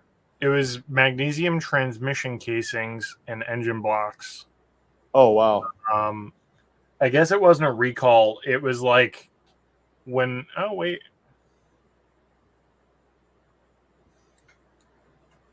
Is this it? Nope, that's not old. That's new. But I guess it's valid. So apparently Ford and Lincoln vehicles are called due to engine fire risk back in 2023. And they basically just had magnesium chunking out of them. Yeah. So parts that can explode during the fire include axles, bumper, and hatchback struts, drive shafts, and some engine parts and magnesium wheels. I don't know. But there's basically there are some things that when you get the mixture of magnesium wrong, it increases your issues because I don't know if you know, but magnesium is basically impossible to freaking put out because it vaporizes water like instantly because of the heat. Yeah, which is why it always kind of surprised me that they used it in a lot of car parts. Like I think Corvettes and some higher end exotics would use magnesium wheels. Yeah, and like the chassis tubs, it would have like a mix. All about lightweight, baby. Yeah, you're beyond my scope of understanding stuff. I'm like, I remember hearing about it one of my years in high school because I heard about it and I did a mechanical shop class where we did car stuff. I did video games and pizza. That was my class. I did not. Teenage Well, Mutant Ninja Turtles. I wish I was lying, but there was definitely a school or a class in college where I spent a fair bit of my time emulating Android games. That works. Yeah. Android games. Yeah. He said, Mike C said die casting uses a lot of magnesium, which would make sense. We did like VMs and stuff, and we did like fresh installs of Ubuntu, and I played a lot of Android games. See, I just went to school and worked. It was boring. Yeah, die casting. Yeah, so I don't have anything as exciting as your stuff, but like one of my favorite coins I've ever made, and it actually was like super centered, well centered, was this coin right here that I did a Z-Mark black on. Whoop, there you go. And it's my company logo, right? And then on the back it was the QR code. And I can take this in my pocket and shine it and let people just zap it.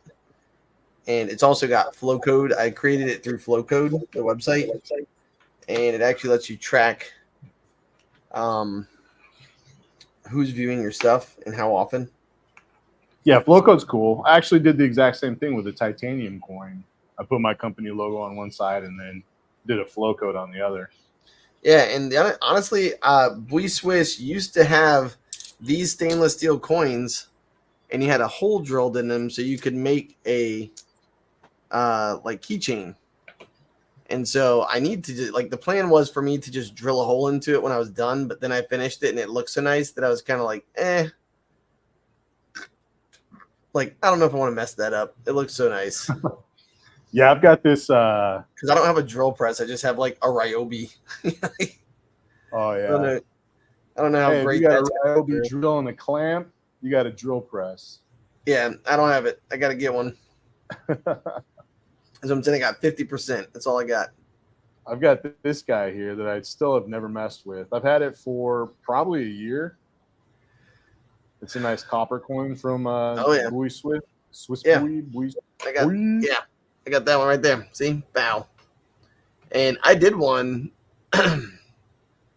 on the back, and it's actually a really cool, like it engraves super nice, man. Like check that, like so wow. It's little, yeah, so it engraved like the little tentacles on it. So this is like a D&D thing that one of my students, I made it for like he sent me a file and he's like, oh, make this into a coin. And it's like a chain going around some kind of an eyeball with octopus thing. I don't know. But the little tentacles even came out really, really nice. And just super, super dark, super nice. And then the one thing that's interesting though is like you can see it kind of tarnishes, with moisture and stuff. So definitely need to treat that.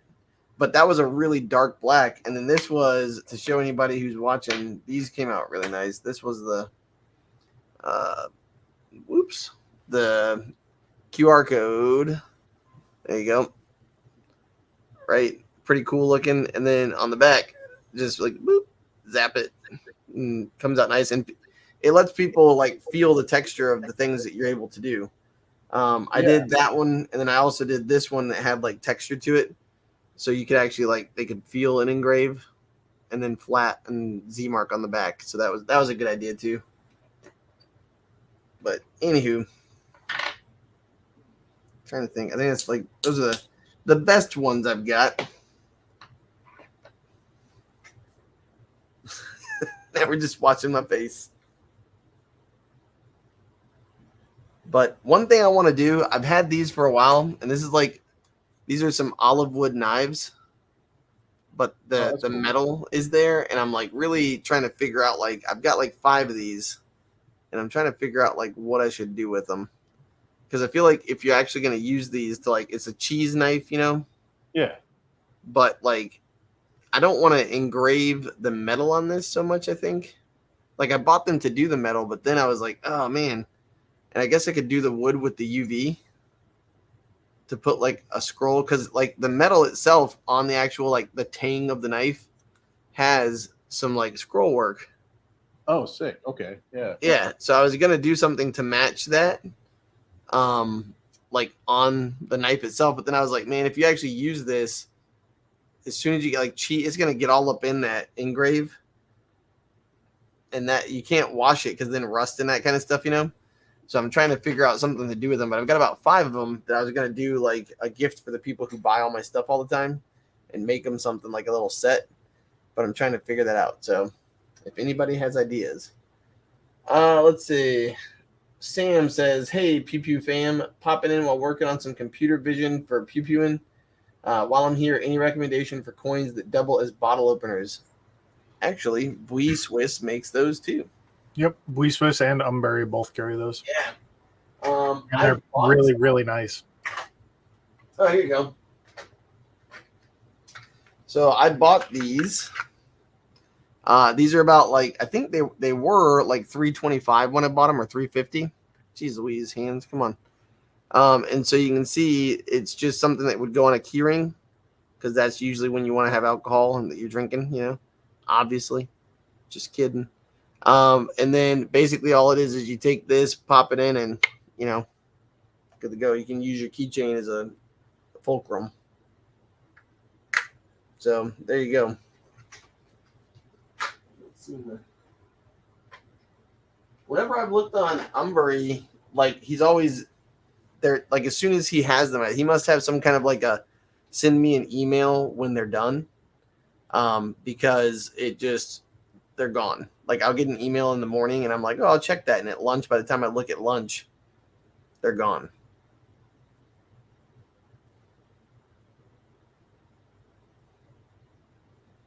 Ooh, pretty.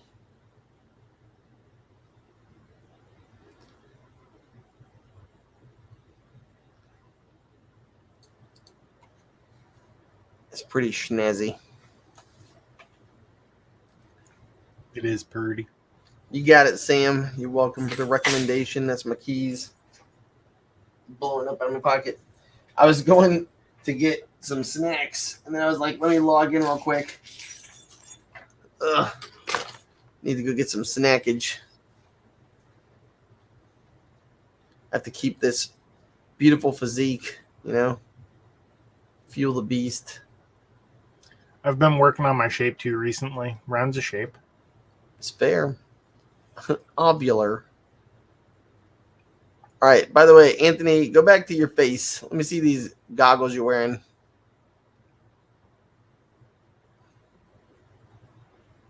Anthony's dead. Oh, you're muted, you dingus. I died. He said he likes autoerotic asphyxiation. Whoa. And is that what I think? I'm not a great lip reader. I think he said his safe word was titanium. I don't know.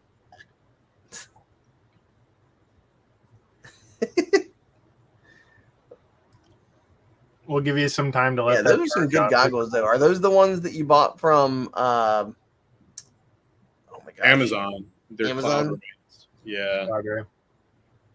Oh, now Yep. yeah. Yeah, I'd switched from the Hollyland to my built-in mic, so Yeah, I couldn't even tell you were on the Hollyland. That's pretty dope, dude. That sounded good. yeah, I love it. It's probably the best $60 I've spent recently. I spent way more, and I got other stuff, but we'll see. I still haven't even used them yet. I got these DJI Mic 2 things. Oh, okay. Yeah, I'm excited to. And then I got my little lapel mic so that I can be like, hello. All right, so how much were those guys? The little Amazon find? These I think were like $70. That's not So bad. Does it cover the whole spectrum? They're the hell. There we go. Yeah, there it is. Yeah, so it covers pretty much everything I use except for the CO2, but I just keep my lid closed. Yeah. So it's good for. It's not great for diode because diode's really bright and the OD on it's really low.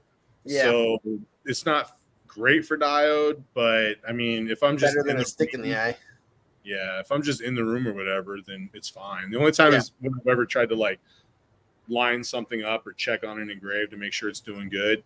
But yeah, I use it on the UV. I use it on the fiber. The only time anything's ever been too bright on the fiber is like with titanium, and that's just because titanium is insanely bright when it Yeah. burns. Yeah. I'm not rich enough to play with titanium, so it's okay. We like to call them Moneybags Montez.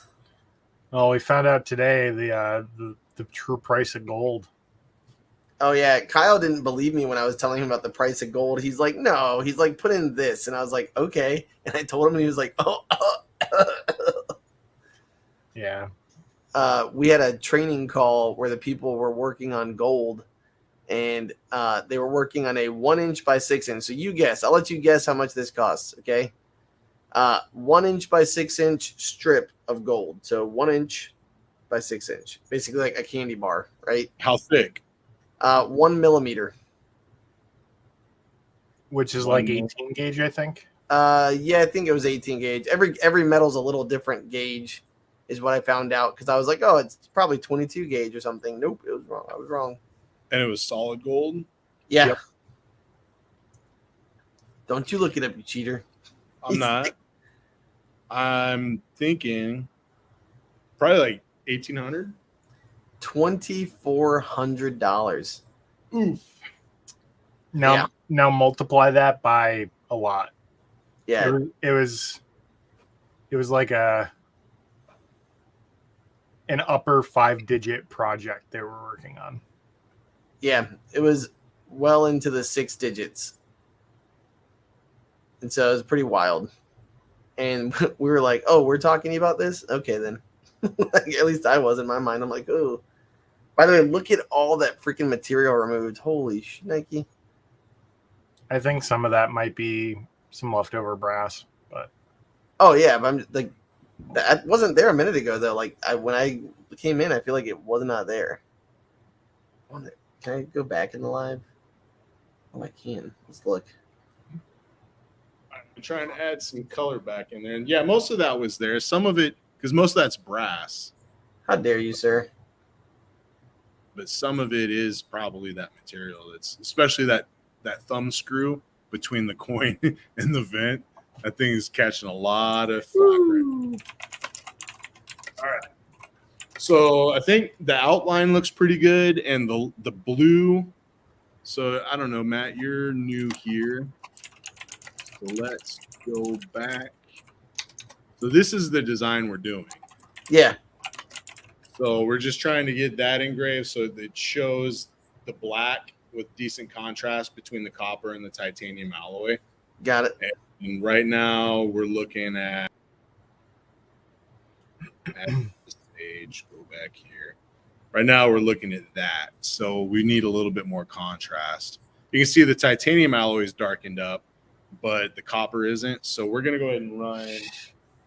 I think we're only going to hit 20% power, but I'm going to go with a real tight line interval and peak frequency and see what it does. Agree. Keeping it toit like a tiger. Toits. It is toit like a tiger. Let's see. Yuri says, I've watched a lot of gold shows, and I think that's about an ounce. And he said, yep. By gold shows, I mean Aussie Gold Hunt and Gold Rush. I love Gold Rush, man. It's one of my favorite shows. I used to run all of the stuff that they run is what I used to run when I worked at a power plant. And so it's always funny when they're like, he has to apply a bush fix. I'm always like, I mean, it's not really a bush fix. Like, that's just like, he's just fixing it. They're like, all he has is all of the tools necessary to fix it. It's like, yep.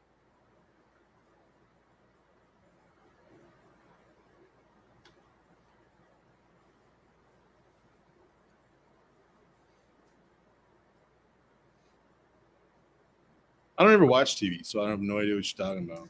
So Gold Rush is basically all these people think like, oh, gold mining is easy, and they basically show you that it's very difficult. It costs a lot of money because you have to remove material to get like, you know, such a small percentage.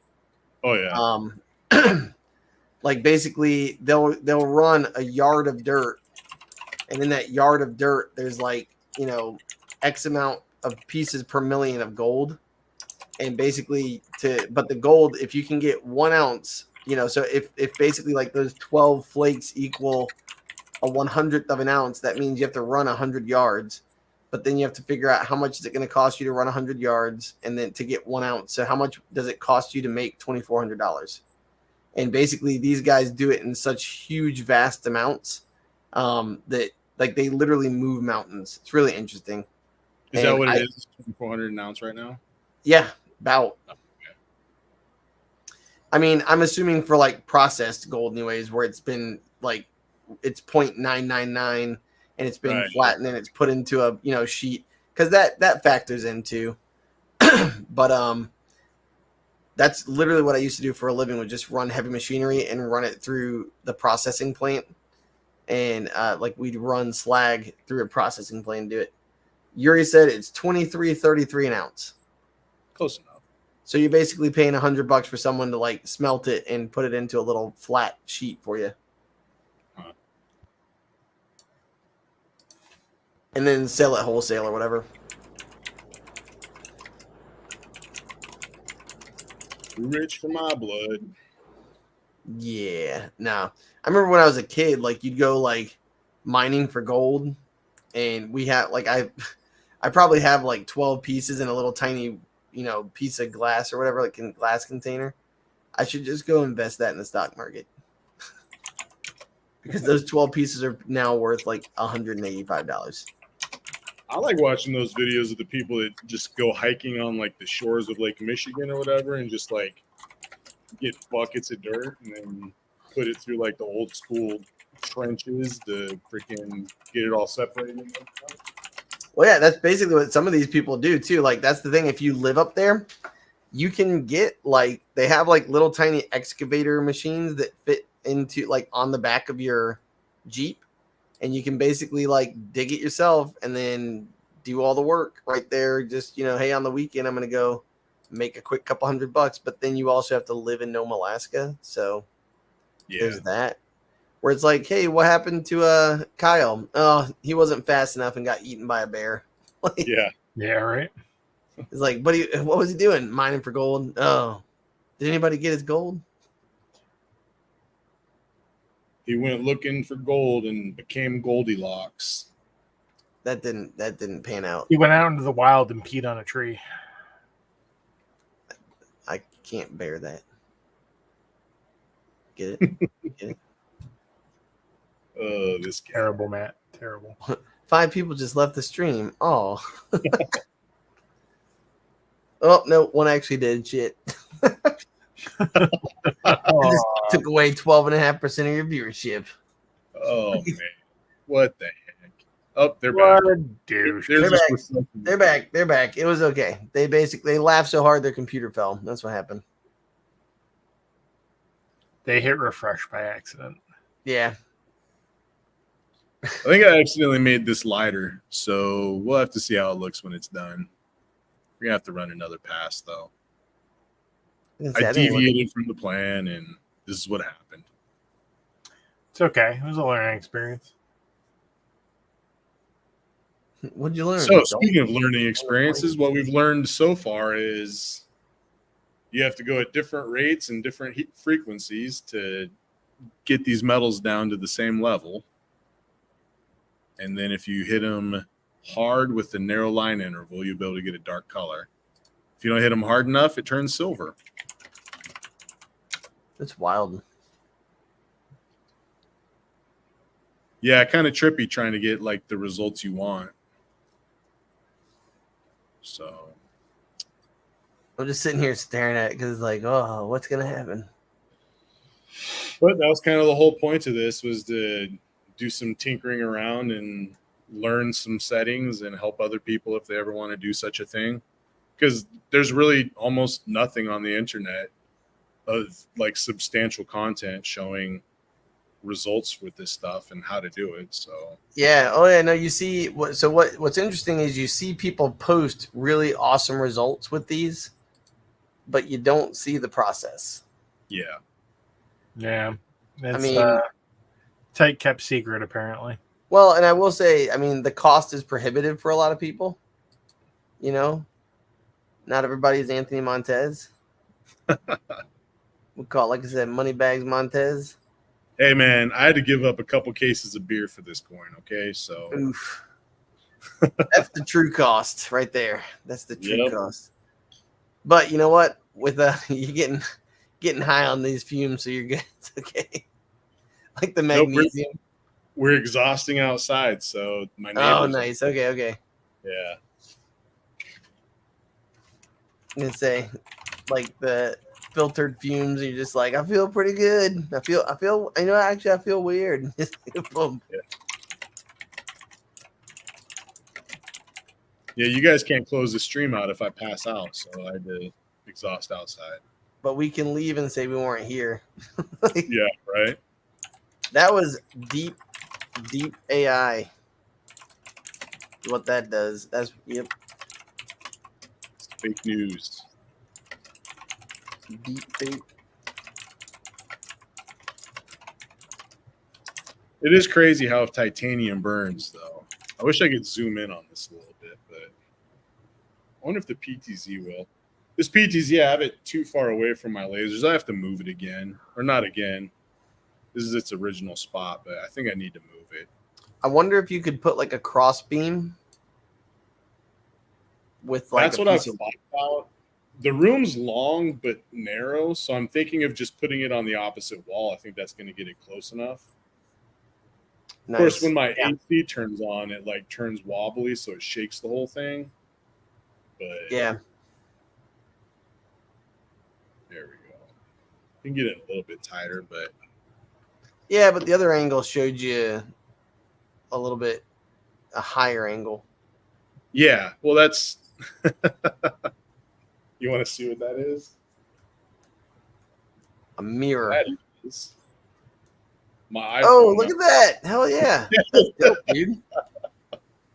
That's awesome. Like, hey, you know what? Like, it's either that or you pay $100 and get one of those little light burn cameras, and it's like 5 megapixel, which is like, you know, eh. Yeah. And then even then you gotta like double-sided tape it to the bottom. Dude, that is an acrylic ornament, a round acrylic ornament that I taped to my Galvo head because the sides aren't flat. And then I have a suction cup car windshield mount that's magnetic. Nice. It's like $13 from Walmart, and it works right on my phone. So, Do you want to see what my B cam is? Yep. It's it's an iPhone 12 that we used for lasered. Nice. There you go. Like, that's my plan. I was telling Alex the other day, I was like, yeah, when the new iPhone comes out, my plan is to take my one that I've got currently and literally just put it on my DJI Osmo 3 that has like so instead of buying like a DJI like Pocket 3 or whatever it's called. Oh, the like, Osmo or whatever? Yeah, so I've got the Osmo 3. My wife got it for me like ages ago, and it's awesome. Like, I'm just going to record on a phone and be like, yo, what up? Yeah, all of my recordings are on my phone. So like the one I just put out, the layered coin video, that was all footage off my phone. Yeah, and it looked good. I mean, it looks good enough. Yeah. I'm not gonna. This is some award, but trippy engraving here. all right, so we're gonna up the power.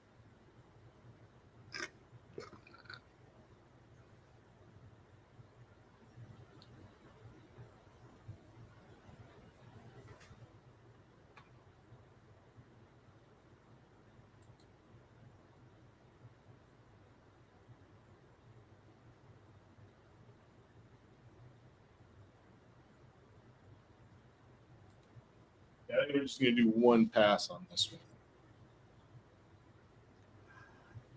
So that was just an outline. because I learned how to use sublayers today. Get it? Thanks, Kyle. Hey, man. Love to help. It's nice It's something when you I've got seen something so set many up. times, but just never got around to actually messing with. I think I tried it once. Well, you know what though? They made it way nicer in the most current iterations. Like it's so much nicer. When they first That came out, duplicate option wasn't there Yeah. originally.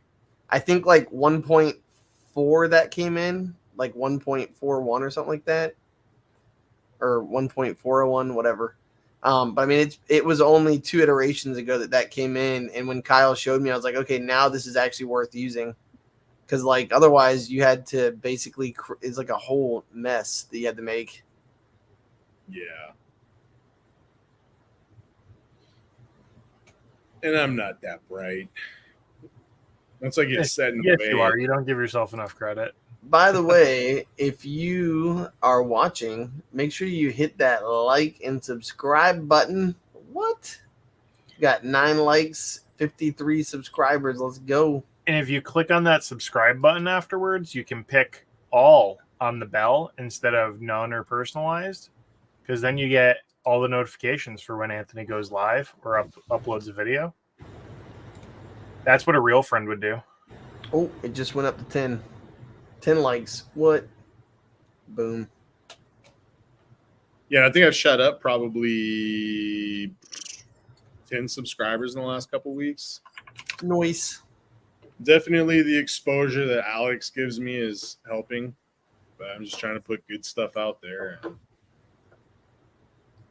help everybody in the laser community, because like Matt said, a lot of people tend to gatekeep stuff, and that doesn't help anybody learn. So I'm not the type to ever gatekeep information. If I find something that works well, then I throw it out there, just because I know there are probably 1,000 other people that are putting their head against the wall trying to find a solution to the same problem. So, Well, and it lets people be brave enough to try something. That's the nice thing. I know Matt's in the same position I am, but there's a lot of people with a lot of rotary questions lately, and I just got my hands on a rotary that isn't a D80 for the first time ever. So I'm really looking forward to testing out some theoretical stuff. you got a D125? No, it's a Talon. So I'm looking forward to doing some more rotary stuff, particularly on things that just don't play nicely on a standard chuck rotary. I still don't have a typical roller rotary like an Ascend or a Pyburn or anything like that. I feel like I'm one of the roto middle bosses because like I've used the shit out of those things. Oh, you're not a middle boss. You're like the roto middle management. You're like roto regional assistant to the regional manager. Fuck Matt. But I gotta expand my knowledge on the roller style one some more. In fairness, this setup on those are a little more chaotic. You have to take the ratios into consideration a lot more. It's not just a simple rotate X degrees to complete full rotation situation. Still not really getting the darkness that I'm looking for, so we're going to hit it again. I think this will hopefully do the trick.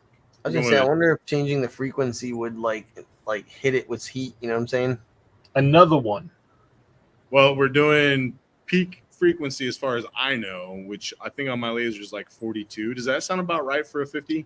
I was going to say thereabouts, yeah. I was going to say 45 is usually the number I throw out, but doesn't mean it's right. It's for yours, it's somewhere between like 37 and 45, I'm pretty sure.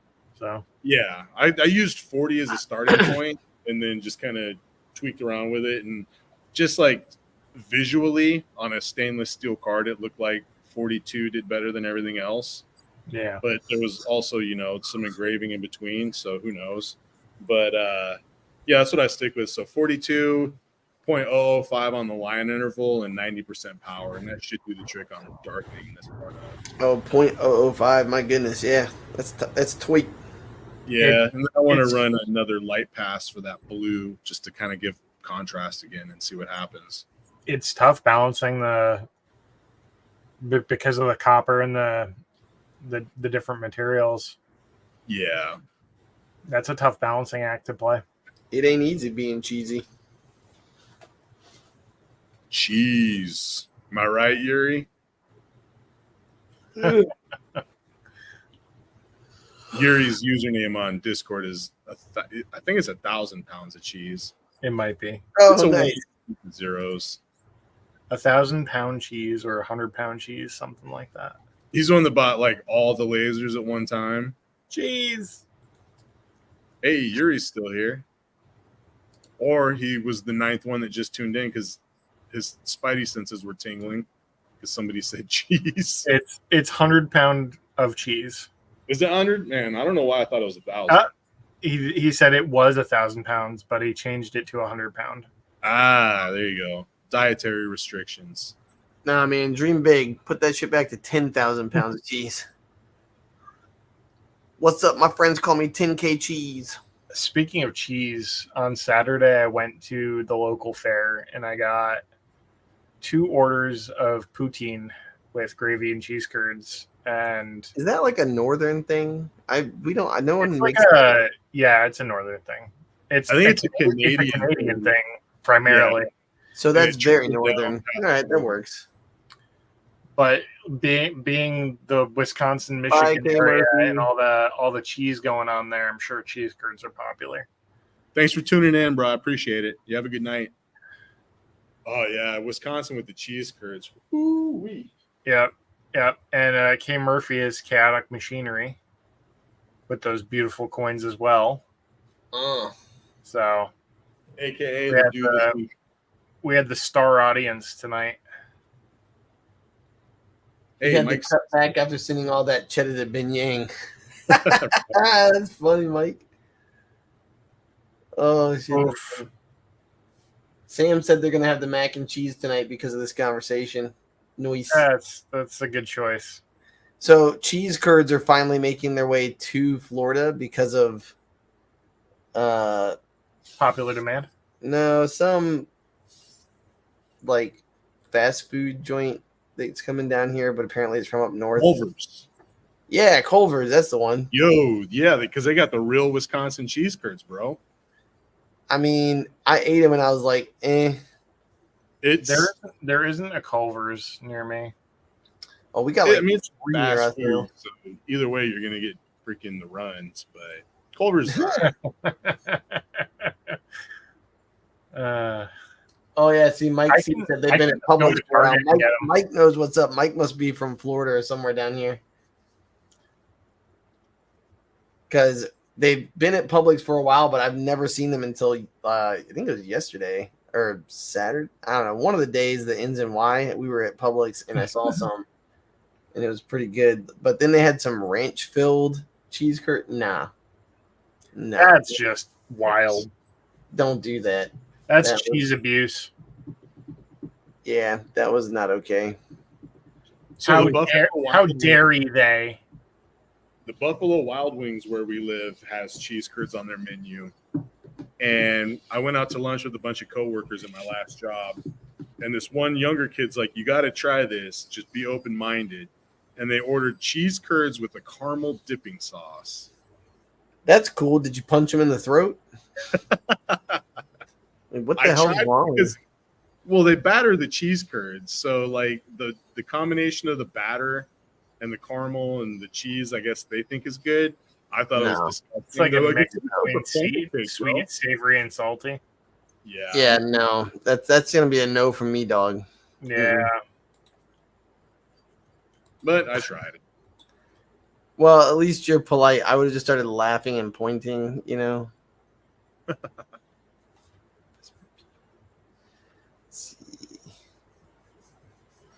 Well, we're coming up on the 3-hour mark, and that's kind of close to my hard stop. Title of your laser tape.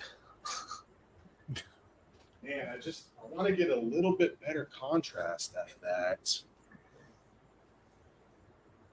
You could try going low power real slow and annealing the crap out of it. It's going to be hot as hell when you go to pick it up if you do that, though. Yeah.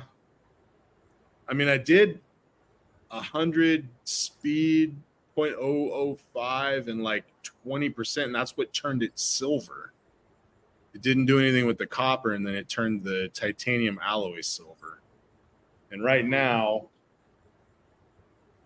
you can see a little bit. A little higher. Lift it up. There you go. Yep. To your left. And then, It's the There orientation. you go. Right there. Don't move. Yeah. Oh, yeah, that's interesting. I don't know. It looks kind of neat to me. Like a little camouflage action. Yeah. Yeah, I mean, that's kind of what we're going for, but I really want More. I You think want maybe if more. we go with the blue layer and lower the power.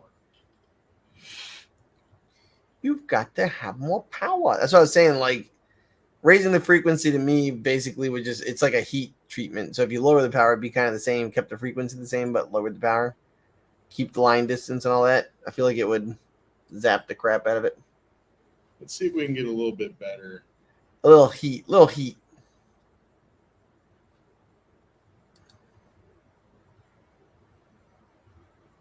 Ah, there, it's lightening up real good right there.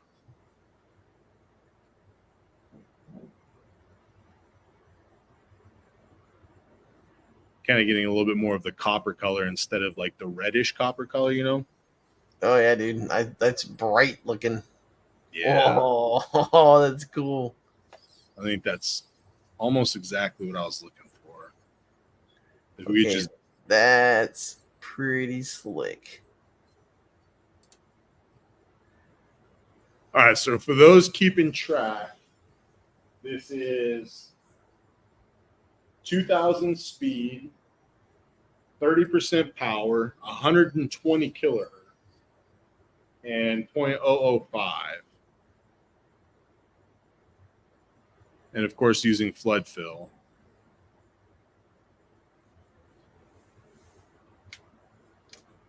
And Bunny Eater said he wants you to keep track of cheese because the U.S. government has a cheese stockpile. Apparently, it's 1.5 billion pounds of cheese. Is that Yeah, but that's government cheese. You don't want that. I mean, what I wouldn't mind getting my hands on a stockpile of is Canada's maple syrup, man. meh.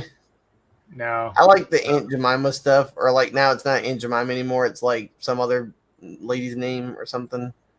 Or it's Nah. like log cabin syrup. No, I love the real maple syrup. Maple sugar candies too. Oh no, maple sugar candy. Oh man, that's what's up. Maple's the best donut, but I think that's about where my limit No, is. maple bacon, bro. Think I of can't- like Don't do that sweet savory thing. That's the whole thing with the caramel and the. So, all right, so check this out. Do you eat pancakes? Hold on, do you eat pancakes? Sometimes. Do you put syrup on them?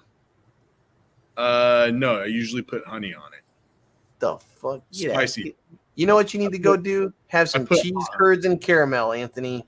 That's what you need to go do. My Hey, maybe God. cheese curds with the hot honey would be good instead of caramel. Don't you try to change the subject and talk sassy to me.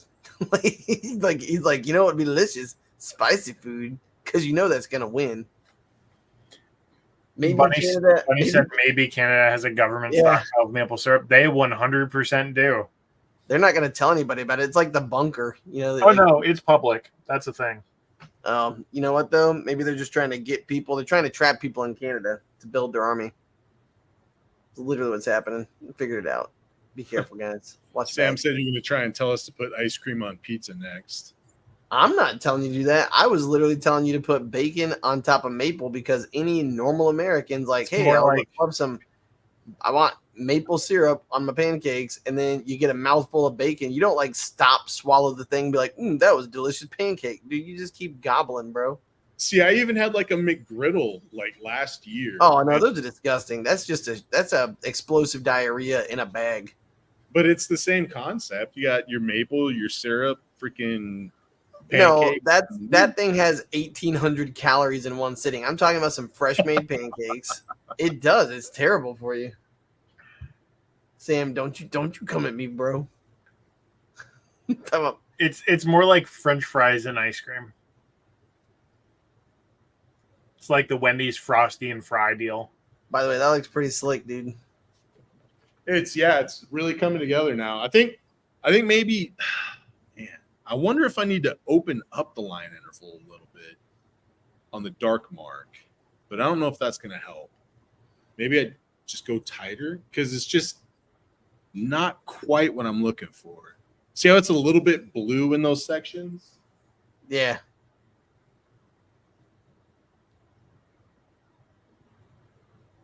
So it's like almost there, but I'd like to darken up those blue sections. Oh, I don't know, man. Which is weird because that pass I just did really made the copper bright, but then darkened up the titanium a bunch. Well, I think the contrast of it too is part of why it looks so dark now. You know what I mean? Yeah. Because like when you've got something that bright next to what I mean, because I don't think that got too much darker. Somebody from chat who's smart, tell us what to do. Like, what's funny this whole time? You guys said K Murphy was chaotic, right? Yeah. He knew the whole time watching you what to do. He's just like, nah. He's like, oh, these superconductor things? Yeah, I got like 12 of them. No big deal. Oh, no. How do you feel about pineapple on pizza? How about no? I'm okay with pineapple on pizza as long as you add black olives to it. Oh, God. Then it's the Deadpool special. That's like, never mind. I'm not even going to go. No. Hey, you can't talk crap about Deadpool. No, I'm not talking crap about Deadpool, just your shitty pizza. It's Deadpool's shitty pizza, and it's not shitty. It's really good. Well, I mean, he's a dead guy, and his taste buds were, like, murdered by nuclear waste. That's not how that works. I don't know. Sounds legit to me. Let's see. I don't know what to tell you for this coin. Yeah, I don't know what to tell me either. But you're 2.5 minutes from 3 hours, so wrap it up. Let's see what happens. Do something. Be bold. Make it do. Follow your gut. All right. I went. Oh, not that one. No, I'm just kidding. No. I went high kilohertz with it again. Oh, okay. To see if maybe since Just we the heat, darkened maybe. it with that last pass, it looks like it's lightening it again. So we'll at least have contrast, not necessarily contrast I was hoping for, but contrast nonetheless. So let's see how this turns out. It's all good. I can't spell contrast. Matt, the English teacher, everybody. I mean, for now, yeah. We'll Why are see. you going to teach history next? Go to a real subject? Oh, I'm sorry, what language did you say that insult in? Fucking idiot. Shit. My Spanish is so rusty. Yeah. It ¿Cómo is- se dice? Si ¿Cómo prefieres hablar en español es bien también. Por supuesto, yo puedo hablar con muchos lenguas. Yeah, see? What he said. Every time Matt talks in Spanish, I can't help but think about the E-Stop story when Sam said K.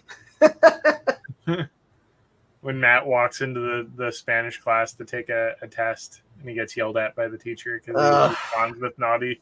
Yeah, that was a good one. It's all true, sadly. You know what I'm I gonna just saw the girl who's in that story, Lauren.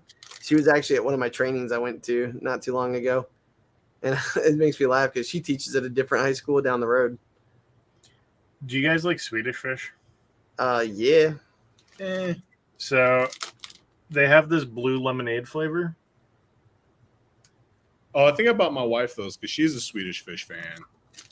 I'm trying them. All right, we got a couple of questions in here. Thinking outside the box.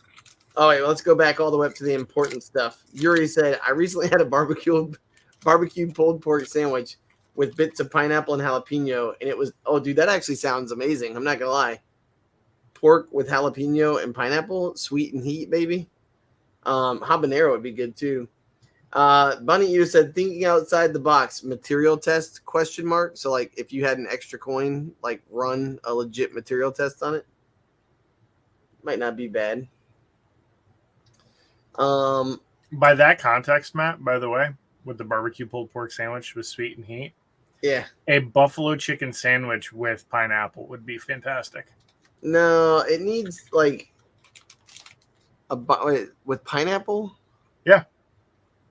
I Buffalo chicken and pineapple pizza. feel like there's too much like red pepper. Like the cayenne is different than the heat from a jalapeno. Like, I don't know how to explain that. I'd try it though. I'd try it. I made ribs not too long ago with like a pineapple jam and then used jalapeno and some other stuff in it. And it turned out pretty good. It was pork ribs. Here we go. Hannah's mom. That's my wife, Ayana's mom. She said, "I have a question. Since you're currently reading them, can you ask Anthony if I can take the fan out of his office? I may have sprayed toxic fumes in my office on accident." Yeah, I think you should do that. That sounds like I think you should do that without asking because we want you to be healthy and alive. Bye, Jack. Yeah. Also, it's good saying hi. Hi.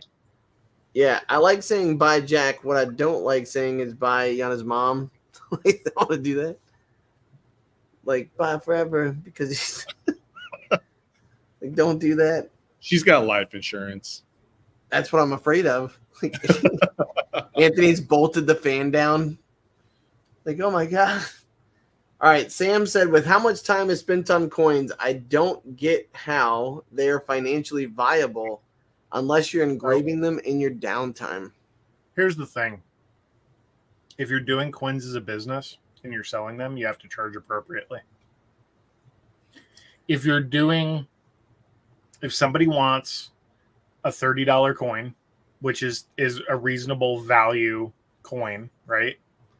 They're getting aluminum or steel or brass. They're not getting a fancy coin like this because the blank is more expensive than the finished coin would be by itself. And then on top of that, you're probably not doing a 3D depth engraving. And when it comes to depth, you have to balance the amount of time you're spending on it as a cost. So if the person's willing to spend $45 or $50, you could do more detail and more time, more post-processing. If they're not willing to spend more, you have to be willing to cut back on the passes and reduce the depth. Maybe you only do a single pass on the top of like a stainless steel coin, do like a Z mark, spend 5 minutes black marking it and be done. Well, and here, to make it profitable. Here's the other thing. I will link this in here. There are a lot of people who their life has been hard. And this is so you probably have heard the 3 letters EDC, everyday carry.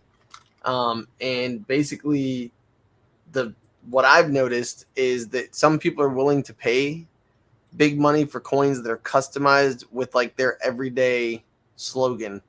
Like some of the coins I've actually made. So I actually made them pretty much like at cost because it's my church that I used to go to a long time ago as a teenager. They have what's called the Hull House, and it's where people who are in AA and NA go, and they basically they have a chance to sit and talk and deal with that. And that's like my family's had issues with that kind of stuff, like my family at large, not my 7 and 8 year olds, fortunately.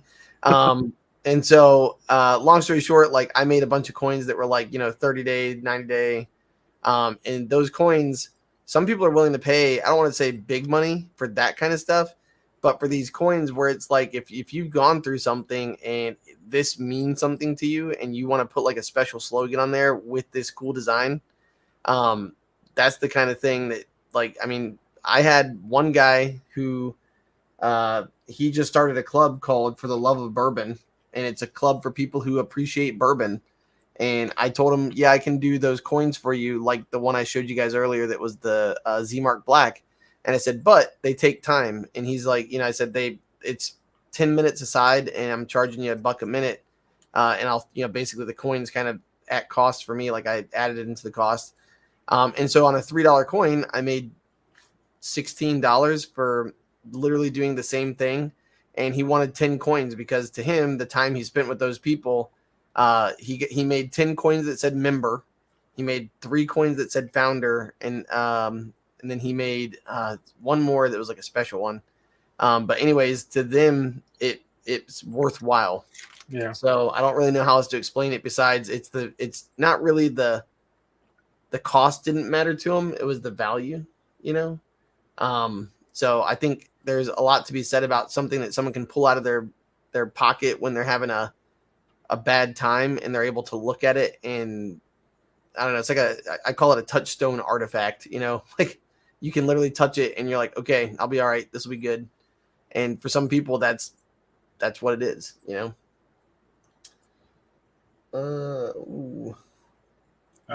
Speaking of that, somebody actually wanted me to do something special for there's a 15 years alcohol free.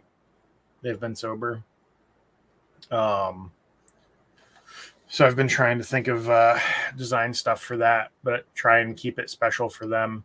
And that's one of those situations where like you can give them multiple price points to meet a budget on something like a big anniversary like that, where it's something that is life-changing for them. They might be willing to spend more or less, and giving them a couple of options in terms of what it would take you for time, and knowing what it'll take you for time is important on that aspect. It's very helpful. And it can justify the cost and time of you invest. So, I mean, it doesn't answer like what we're looking at right now is more like an art piece too. It's just something like a talking piece. There's all kinds of things that this could do. Yeah, it's just a passion project. Nothing I plan on ever making money off of, for sure. Well, yeah, but I think that's what they were asking about specifically was like, how would you make money? I think that's a hard thing to do unless you have several lasers that you can commit to running designs, and you have people that want to buy them in bulk. If you have one laser and you're trying to sell coins to make money, I think that's a tough ask. You could probably do it, but I think it's a tough ask. So I would say too, it depends how you run it. Like if you do an anneal, and like, I mean, there's all kinds of ways to do it, right? So like to me, I paid $3 or $3.50 for the one scaling to make it profitable. That makes sense. Yeah. So that's what I was gonna say. Like if you like, let me see. I don't think I have this. Like, yeah, I don't have an example. Actually, yeah, I do. So like, I don't know if you want to show me or not because we're looking at this and it's kind of cool, but you could if you want to. So yeah, like, so this guy, right? Whoops, there you go. For the Love of Bourbon, literally it said since 2023. So they've only been around for a year, but the guy has like, they've gone to all kinds of events together. And so this coin only took like 10 minutes for this side. And then on the back, this is me practicing. So this was like one of my practice blanks. But basically, there you go.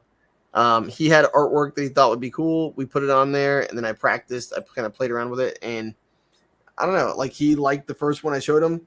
And then what's nice is I was able to just put this behind me, let it run. And then, yeah, as far as scaling, you'd kind of have to do that. Like this one took way too long. So if you look at how much blank space, so that's the other thing too, the design. So if you look, ooh, nope, there we go. This took forever. I wouldn't be able to make money on this one, but this one I definitely could because it's just so quick, Every letter really quickly went on versus this thing. So I don't know. That's to me. The other thing was with Z-Mark Black, for me, I can run it in one pass instead of having to do a crosshatch, and it looks just as nice somehow. I don't know. So that might be what was going on, you know? Sorry, I didn't mean to drop you out of the way. How do I do No, that? you're good. I'm all right. Oh my gosh. There we go. That's what I was trying to do. Oh, So all yeah, right, yeah. You were showing stuff off, so I thought I'd bring it back up. But Yeah, no, that's cool. we're And that was talking it. on coins the other day in the chat and on Discord, and I think one buddy was looking at like coins, but then showed ones that had already been engraved that people were selling, and Yeah. the quote unquote deep engrave was maybe a millimeter at tops, probably more like half to 3/4. They were basically knocking these things down enough, and I think they were selling them as like golf ball markers. Yeah, for sure. And that's the thing. So they were putting just enough laser on it to drop it down where they could clean up the surface, and there would be contrast. So that's the other thing. So like with this, like, you know, like you said, I did this one, and to me this one looks like crap, but somebody might I mean, again, it's all tarnished and scratched up now. Oops. Ooh, there you go. But I just hit that with a black, and then again, same thing here. I just hit it with the brass black, and I brushed it out with a toothbrush and some 3-in-1 oil. And I'm trying to see if I can show you. So these are some other ones that I've done, and I don't have them around, but this was just like a little Bitcoin on aluminum, like the Bitcoin emblem. And on aluminum, that takes like seconds, you know. So that's something you can do. This one was really cool. I've got this. So this is a stainless steel coin that I did, and just to show people what the fiber laser could do. And so like when you zoom in, I mean, like all the way down, and I know whatever. It's all the way down to like these little symbols around have all the different symbols of the people, and so it's worthwhile doing them. Trying to see. Oh, it's not coming up, but basically I had let's see, August 14, 2023. So albums. See if I can find it for you. August of 2023.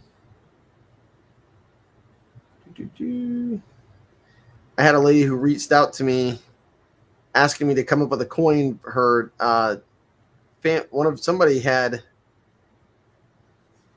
oh geez, they'd had like a kid, and they were trying to come up with something like funny to give them for their, like, you know, it's time, it's like mommy's turn or daddy's turn to change the diapers. And I came up with, It's like a decision coin. Yeah, here it is. And so this is actually the coin right here. So I came up with that artwork. I literally looked online and I just put like mommy changing a baby. And so I just put mommy's turn, diaper change time. And you can see it's not great. Like the M and the E and stuff like that are all touching. But I've got the little poop emojis. And it's just some lady. And then on the other side, it said like daddy's turn. And it was a guy wearing a tie looking like he was about to lose his mind.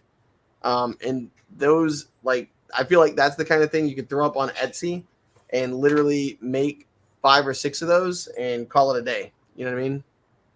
So let's see what you're doing on the coin. Enough about me.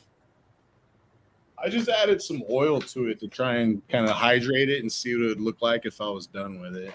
Yeah, do it. Show it. So it's kind of spreading out still.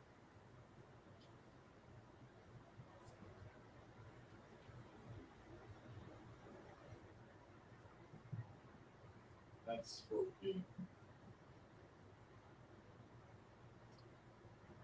By the way, your wife said you're doing a great job. The boys are enjoying this. Keep it up. Apparently, the used car salesman voice puts them at ease. I don't know if that's me. I don't know. Or if that's you with like your turning on your Anthony voice. Yeah, probably both of us. Two slick talking fellas. It puts the lotion on its skin. I love how we're talking about how we're both slick, and Kyle's like, I want to be a murderer. I want to be the what's that guy's name? I don't know, That's but I was referencing it because of Joe Dirt. So Oh, I thought you were referencing because the movie where the guy's a freaking psycho killer. no. Well, that guy was a psycho killer in that one too. He gets tackled pretty soon after. Fair. Yuri said a fiber laser farm. Bzz, bzz, bzz, bzz.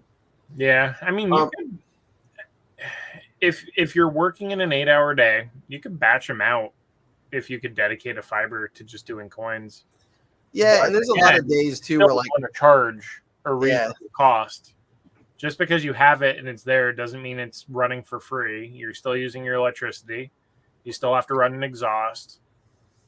You know, you still it's a liability. You can't walk away from it, and it costs money to repair if it breaks. So I feel like too that's the kind of thing you could put into a shop and like have it just sit there and so like talking pieces, but also like you could put a price on it. Like, you know, sorry to make this R-rated. Well, I won't. I'll keep it PG-13 since the kiddos are watching. But basically, like, you could say my last F, you know, and so like that way you could give your last F, like make a joke out of it. Oh yeah, I've definitely seen those. Oh yeah, and like I've had people request those from me, and I've made them, and they're like, I was like, yeah, I said, well, it's stainless steel, so it's $20, and they're like, oh, no problem, and I'm like, oh, okay. And so I just zapped on that, you know. And then on the other side, I put a nice hand showing their favorite finger. You know, done. And they were like, "Oh my god, this is the best! I can't wait to give it to my father-in-law." And I'm like, "Oh, okay." I've done some D&D decision coins, like yes, no, decision style stuff. And the going rate for a simple custom coin is easily $20, if not charging $30, and it should not take you long to do. Yeah. Yeah, those types there probably ones that you could mill out pretty quick. It's the deep engraves that like the one I did the video on, you know, it was an hour for one side engraving and 3 for the 3D height map. Something like that, probably not feasible. No Again, go. I could probably fine tune those settings to get it down to maybe 40 minutes. But if you figure you're spending 40 minutes aside, that's 80 minutes, so an hour and 20 minutes. How much do you value your time? Is your time worth $25 for an hour and 20 minutes on top of a $5 coin? Or is your time worth $40 for an hour and 20 minutes on top of a $5 coin?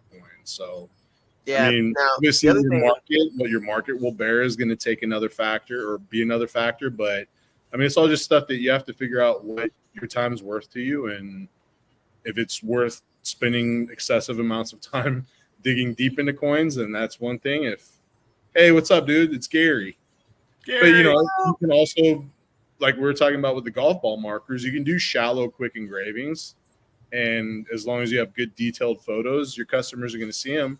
And that's going to set the expectations. So they're not going to expect something that's crazy deep engraving and get something that's very shallow. And that's where, like, especially so if I was you and I'm Anthony and I have my shop, that's the kind of thing I would put inside of like I would build an acrylic case.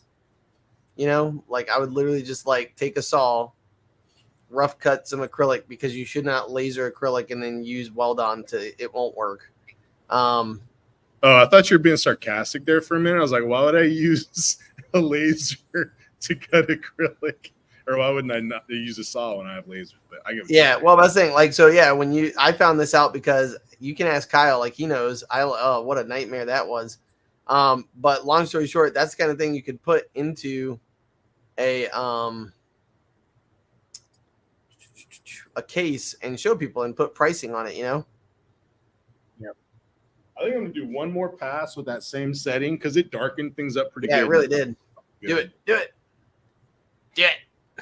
Like, Emperor. Oh, it's looking juicy.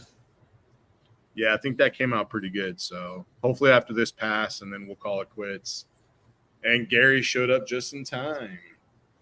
Gary basically saved the day. I mean, I'm gonna call it.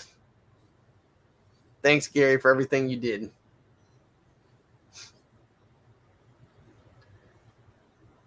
What was I gonna say too? Damn it! Something important. Really good. Sorry. We were talking about coins and production. And then I don't know.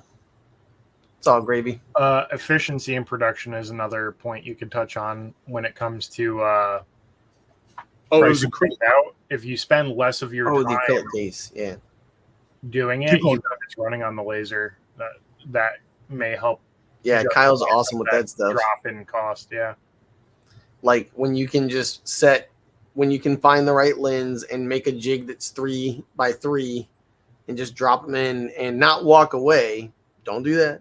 You can do other stuff on your computer. You can be prepping digital designs. Yeah, you can be sending invoices. You can be like today is July 1st, so we got to turn in tax stuff. Ugh. Yeah, doing paperwork, business upkeep. Whatever. There's a lot of stuff you can do on the computer that's not running the laser while being present. But for what it's worth, I've noticed that not too many people care if they have to wait 2 to 3 days to have their order fulfilled for custom stuff, which works out great for batching orders. Yes, very true. Yes, I mean, some people are those Amazon people that want it 3 seconds after they click the button. But I think most people understand if they're ordering custom work that, it takes a little bit of time. And if you set that expectation out the gate, then even better. When it comes to fulfilling orders for me, if somebody contacts me and is like, hey, I want this done yesterday, they're going to pay a rush fee. Or they're just not going to get it from me. Yeah. If they're the type of person who's okay waiting for the typical 2 to 5 business day fulfillment for me to get it to a place to ship it to them, if they're not local, then cool. And most of the time I get it done because I get like oddly bored or sidetracked in the middle of the night, and I'll make whatever they wanted, and I'll have it ready and packaged to go to USPS or UPS the next day. And that's like an under promise and over deliver situation, which is always better than the opposite. But the worst thing in the world is feeling rushed. Yeah, and having too much crap going on. I'm the opposite in one sense, but like what I do is I have to tell people that it's 7 to 10 days processing time, just because that's just what works for me, and it gives me time, and it could be faster, like kind of like you said. But my thing is, if I don't tell people a certain time, then I'll just let it sit, and I'll be like, yeah, I get to that. So I kind of have to put like something on it. Oh, you're nuts. What are you doing? Did anybody else hear that sizzle? He basically just deep fried his hand. Yeah. Actually, like caramel cheese curds. With the frequency being pumped up on these last passes, it's really actually not that hot at all. Well, that's good. But it looks hot. Let's switch to the glam cam. Oh, here we go. All right, so there we are. That's going to be the final product for now. You can see like the really fine lines from the design, like right there in the copper. So fancy pantsy. I don't know. Like Matt said, aside from anything else, it could be just a good conversation piece and kind of an interesting. Hey, you ever seen Superconductor before? Well, and that's the thing. So, like, to me, like, I would put that 100% into, like, a showcase. So, like, I don't think I have it around. Oh, no, it's up on a shelf. But, like, take acrylic and you literally just take a saw and you sand it down. And then creating rough places and using Weld-On 4, you can, like, drip it in and then it melts together. And you could just make, like, a cover, right? And then, or do what Kyle did and use the Build-A-Box website, and you could literally make like 4 different things, 3 or 4 different a case that has like 4 slots in it, and then for the top piece just use acrylic, and it fits right over the top of it and sits there and looks pretty. And then what you do is put in your 4 different coins, and you can show people, like, hey, you can get copper, you can get brass, you can. So like for those kind of things, having showcase pieces and for photography and just to show them, like he said, because that's the kind of thing that could be really, really neat. Because again, like, you've been working at a company for 5 years. Here's something that you can like hold on to, just something neat instead of like a little plaque that's like, you've been here 5 years. Andrew said, I still to this day have an order that was placed for 50 custom cutting boards paid in advance sitting in my shop since November. The client never gave me a name list, and I chased them down every other month. It's things like that that make you want to add an addendum to like your site and business policy, where it's like, if your crap's sitting in my shop for more than X amount of days, it's now gone. Because 50 cutting boards in my shop would take up a significant amount of real estate, and it would drive me nuts. I would just send them the cutting boards and subtract the fee and be like, here's a refund for your stuff. I put the shipping and everything together. I don't know. I'd bill it out and be like, here's a check is coming too. Thanks. Bye. Because unless it's just, you don't mind it sitting there. Like if you've got the space, like Kyle said, or you find out it's like a Christmas gift for this year and they just wanted it, they paid for it in advance. Are you doing like, another here's pass, the storage fee to go with it. Anthony, are you doing another pass? I think I am. Oh my God. You're a wild man. You have 3.5 minutes left of me, and then I have to go to sleep. I can't. You're a beast. Like I'm good. I don't blame you. Now that I know my wife's at home huffing fumes and probably doesn't know what time is anymore, I figure I can. Did you notice how she said the boys are going to sleep? I don't think they were going to sleep, Anthony. I need the fan. The boys are tired. Oh boy. I'm right there with you. It's ridiculous. I'm tempted to just drop them off at the business and tell them to bring them back with a list. Yeah, I mean, honestly, just say, hey, that's something I think that at this point they've abandoned it, and you could absolutely do that. Like show up with the boxes and say, I would love to finish these for you. I don't know. Send an email first. Do something like that. Make sure you have documentation that of your process to reach out with them. Hey, I reached out to you on this date and this date and this date and this date. It's been 4 times since you placed the order. You not replying is an agreement to this addendum. Like your non-compliance will be considered compliance. Yeah, because the alternative is, if it was me, like even charging them for storage on something like that, like it wouldn't be worth it to me. It would just be taking up too much freaking room. I'd rather have the room than a couple extra bucks that would be justified as part of rent for that, So I obviously that could change. Yeah, everybody's different people, on that one. Like I would literally be tripping on them in my shop if I had 50 cutting boards. Yeah. Like it'd be blocking a fire exit. It would be in my living room is where it would be. And my wife would be angry. And I would just be like, we're getting free rent. It's our new give one to the kids every day on their way to school. Pass these out to your friends. Like I've only got one thing like that I store for a customer, and that's not true. I store 10 cutting boards at a time, and I don't repurchase until they have 10. And then I also have cigar cases for them. But that's literally, it all fits in one cube. Like it's just his, like, so I've got these 18 by 18 cubes for storage, and he's just got one block and that's it. Yuri says back when he worked as a data recovery tech, if the customer ghosted them, they kept the laptop. You can totally do that. You just have to make sure it's in your signed addendum, like for doing business with you. Or I bet you, like you said, you have to have a business policy that they sign when they drop it off or something like that, because that protects you. If they come back with a lawyer and are like, hey, where's my crap?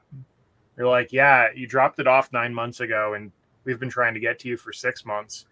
I would just make them a list of your Yeah, I would send them something saying, hey, if you can't reply back with a list of names, I'm going to go ahead and make them all for your company with your logo. Like, here you go. It's actually not a bad idea. Like, having agreed upon, like, if you don't give me names, I'm just going to put this on it. Because then, like, what are they going to do? Be mad you put their logo on it? But that shelf 8 feet off the ground could be used to store your next machine. A lengthy authorization form they filled out before they did it. Yeah, I agree. Yep. That's how it goes. Oh, my God, another pass. It's a cleanup this time because I saw a little bit of like engraving lines from the flood fill. You know, how flood See, fill guys, this is where I feel like doing these kind of coins is an addiction. You're like, you're chasing.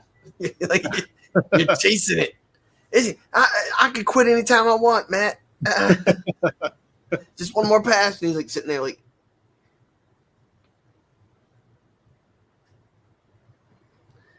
yeah, like, that's not a over bad here. idea. Throw their logo on it. One more pass.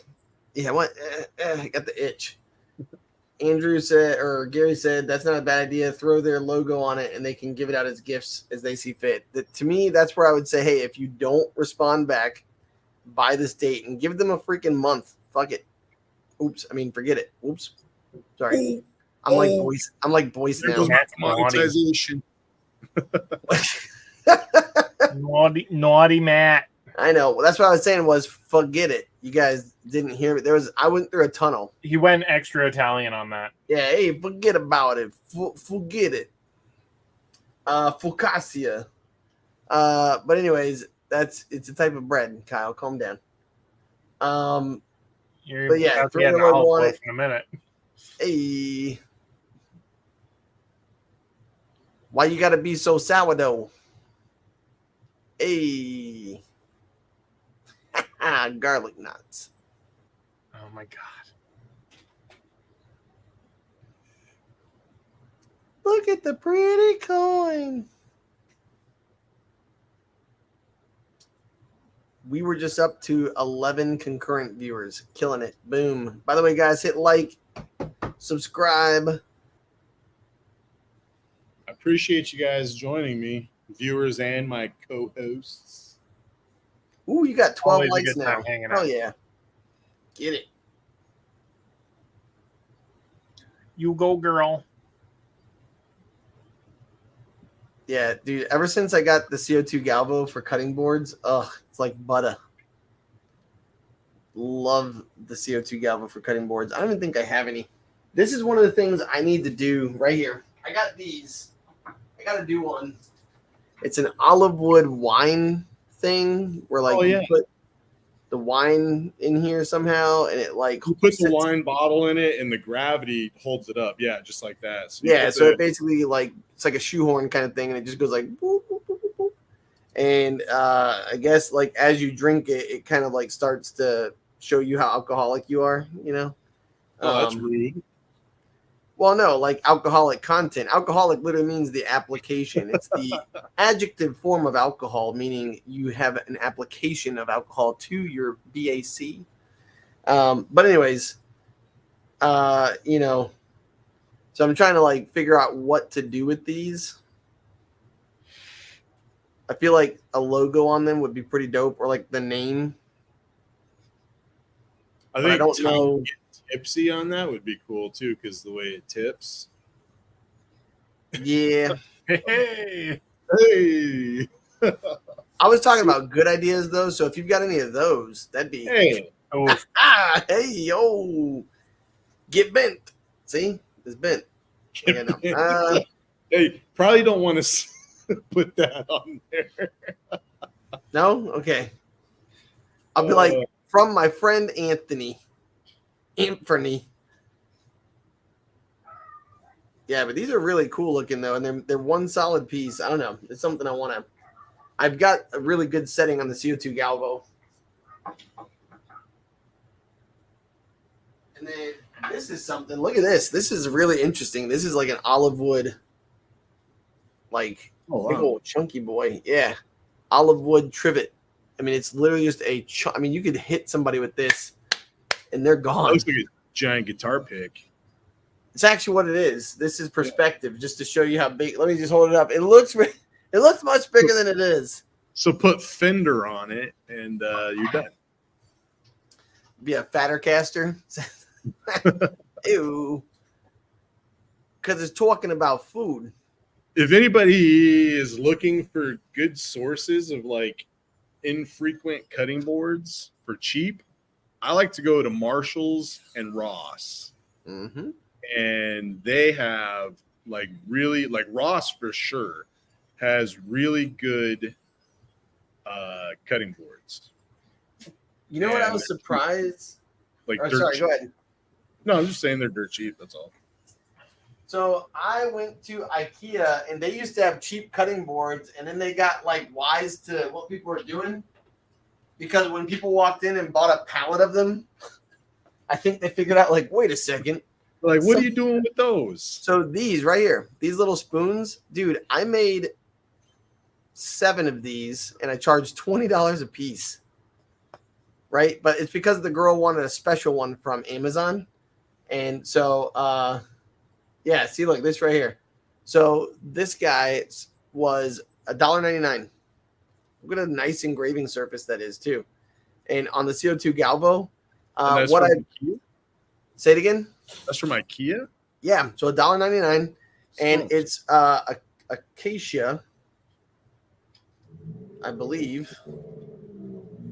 Well, it doesn't actually tell you what kind of wood it is. It's wood, so I can 100% say it's wood. Yeah, you got some wood there. Is it pronounced what? Acacia? I was being sarcastic. Bro. It's Focaccia. So this is acacia. But anyways, what's really cool that I did these and I charged $20 for because I bought one off of Amazon that she wanted specifically made by OXO. And she said, hey, I'm going to buy them and send them to you. And I said, no problem. Either way, it's $20. And she was like, no problem. And I was like, oh. And all I did was put everything tastes better when Meemaw makes it, when Gammy makes it, when Mammy makes it, like all the different names that this lady had in her family. And that's it. And so I just put those on there, and it was $20 a pop. But to buy these for $2 and make 1,000% gain for 30 seconds of labor, yeah, and it was just text. There's no Sam just said graphics. $2 cost on $20 charge. That's a nice fat profit margin. Yeah, so I mean, I think one of the few things I ever sold on Etsy 100%. was a wooden spoon, and I literally just engraved on it and said, "Always lick the spoon." Like when you're cooking, lick the spoon, and it sold. People love it. So, and the other thing, like, this is something I want to do, like, just because I'm a nerd.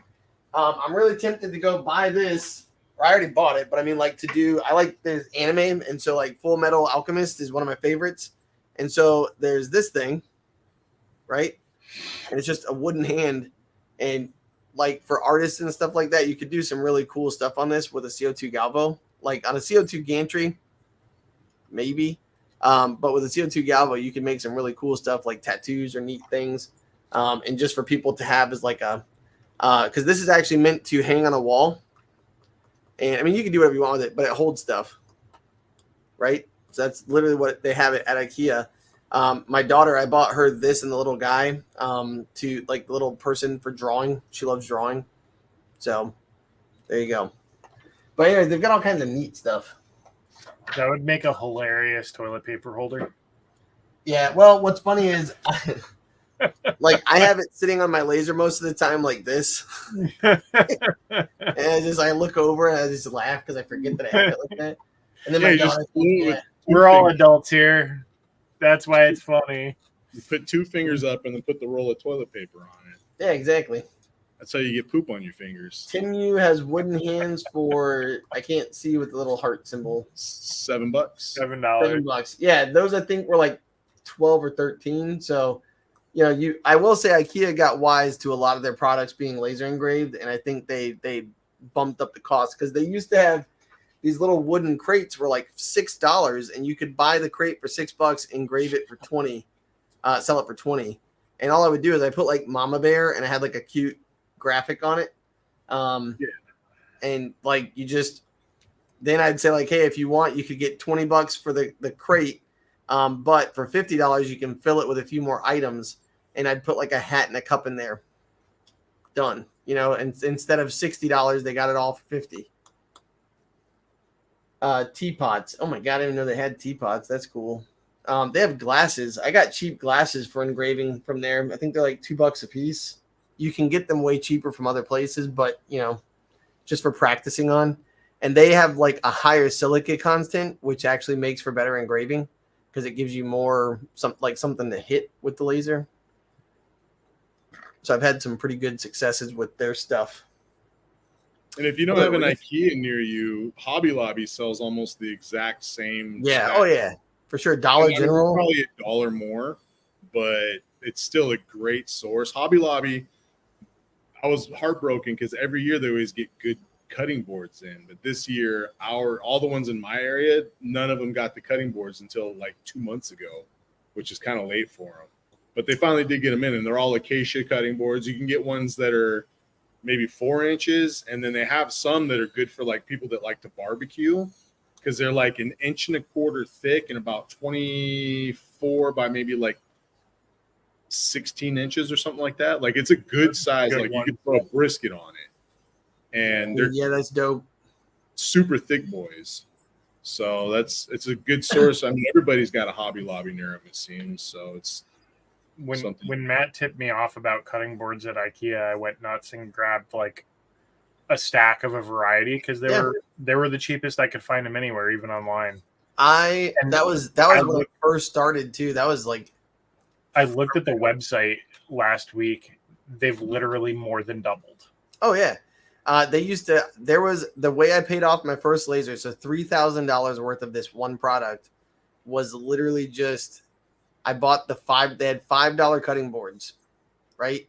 And it was just a beveled edge around the side of a little handled 6 inch by 8 inch, maybe. No, not even that. 6 by 5, 7.5 by 5, something like that.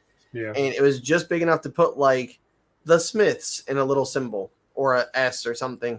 And I'd sell them for $25. And so that was it. And I would go in, I bought 5. And with the first one that I sold for 25, I'd paid off all my stuff and I made $100. And I took that and I bought 5 more. And then I just kept the $75 and as profit. And so I was like, okay, I paid, you know, $3,000. I paid $2,700 for it. So I basically was like, okay, sweet. I made I can't do math, 2% of my money back, you know? And I just kept doing that. I think I made like $1,800 doing that one thing. Oh yeah, silverware for 10 cents. Bunny Eater saying go to the thrift store. I actually went to IKEA and bought a pack of like their cheapest stainless steel stuff, and I put like funny quotes on it for my kids. And I was like, shut your mouth and eat. You know, like dumb stuff like that. I like on the spoon I put turnover, and then on the other side I put turnover. So like one of my kids was just like, nice. Just dumb stuff. I don't know. all right. Careful when you buy silverware from thrift stores because sometimes you don't actually know what the material is. You don't know if it's stainless. You don't know if it's plated pot metal. You just don't know. And if you base those settings for another product, you may. By the way, I love how it's just stopped on my face and we've just been staring at my face. Your face. Oh, there. It's like, I just feel bad for everybody. Oh, you're the last one showing stuff, so but here we go. The final edition. Oh, that's what you wanted. That is exactly what I wanted. Hey, this guy. Exposure. So what did you end up? What was the fancy special thing? Okay, so let's run down these settings because this turned out pretty good, huh? Yeah, like dope. It's got good contrast. It's not perfect, but it's pretty damn good. So for the black, to get the black settings, we ended up doing 2,500 speed, 50% power, and 40 kilohertz. 42. And that was with a 0.001 line in it. Oh my God, that's so small. But at 2,500, like it zipped through it fairly. Oh quick. yeah, but I'm just like, god dang, like just the way it's applying it to that level, Yeah. very tweaked. The What an executive level chair! Look at that thing, lighter color. It's actually a gaming chair from Big Lots. dude. That's so nice. Oh my god. Dude, it's like $80 You got on foldy Black. arms on yours? What the hell? What's that? I want foldy arms. Oh yeah. Sorry, my ADD is like really buzzing right now. Let's stay focused. Stay focused.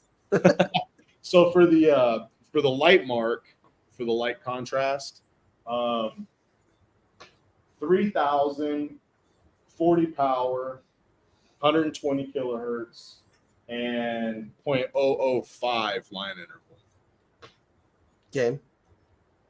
And then for the outline was just 1,500 speed, 30 power, 42 kilohertz. So that's Those are some dynamic settings, man. that's the end result. And like Matt said, they pretty much achieved what I was looking for. Yeah, like when you look at your Lightburn file, like that's what it looks like. God, what a thick coin. Dang. Yeah, look at that thick boy, 5 millimeters. Whoa, what? Oh my god. Jeebs. Yeah, it's like a poker chip. That looks like the battery to like a laser gun. Like, look at that thing. That's like the dime cell batteries for Yeah, industrial exactly. stuff. Let me turn on my 8,000 lumen mag light. You see, there's some good Yeah, contrast. nice texture. It's not perfect, but I mean, this was an experiment, you know. So I didn't expect perfection. We got a good result, and I'm happy with it. And at the end of the day, I think I'll be able to sleep well tonight, knowing that I didn't completely destroy a $30 coin. Also, because there's toxic fumes at your house, you'll sleep really well. I'll probably sleep really good because of the Yeah. toxic fumes in my house. Yeah, at least we're circulating them well with the fan. Yeah, Fumes really make stuff good. like that go away. It's all good. It's fine. There's a 50-50 chance that I mean, never mind. Bunny Eater said the black is nice, and I would have to say I agree. Like it's better than I anticipated. Is it cool enough to like touch with your hand and like actually feel? Oh, yeah, like for sure. Yeah, do it. The kilohertz range on these were so high for the most part that we got way more heat doing the engravings on the back at Yeah. higher or lower kilohertz than any of this. Like I immediately picked the coin up and it was fine. It wasn't even really hot. It was just lukewarm. So Funny how that works. Awesome. yeah, it was. I would have thought higher kilohertz would dump more energy because like with stainless steel, Yeah. you turn the kilohertz up and it heats the piss out of it. But Yeah. with this stuff, I don't know. Superconductor, baby. It's magic. It's science. She blinded me with science. It's so amazing. I think we've reached the point, fellas. I told you that you had 3 minutes of me 37 minutes ago. It was like I lied. 16 minutes ago, but yeah, Oh, I'm not smart with numbers. it's okay. That's why you're an English teacher. Facts. But yeah, I appreciate you guys. Thank you for joining. Kyle, Matt, the Always viewers, love hanging out, man. Yuri, Bunny Eater, We Do Widgets is still here. Awesome. You've been quiet for a while, dude. I was wondering if you went, but I You probably appreciate like you fell sticking through. asleep eating cheese curds. Yuri, yeah, probably. He's in that. There he is, right there.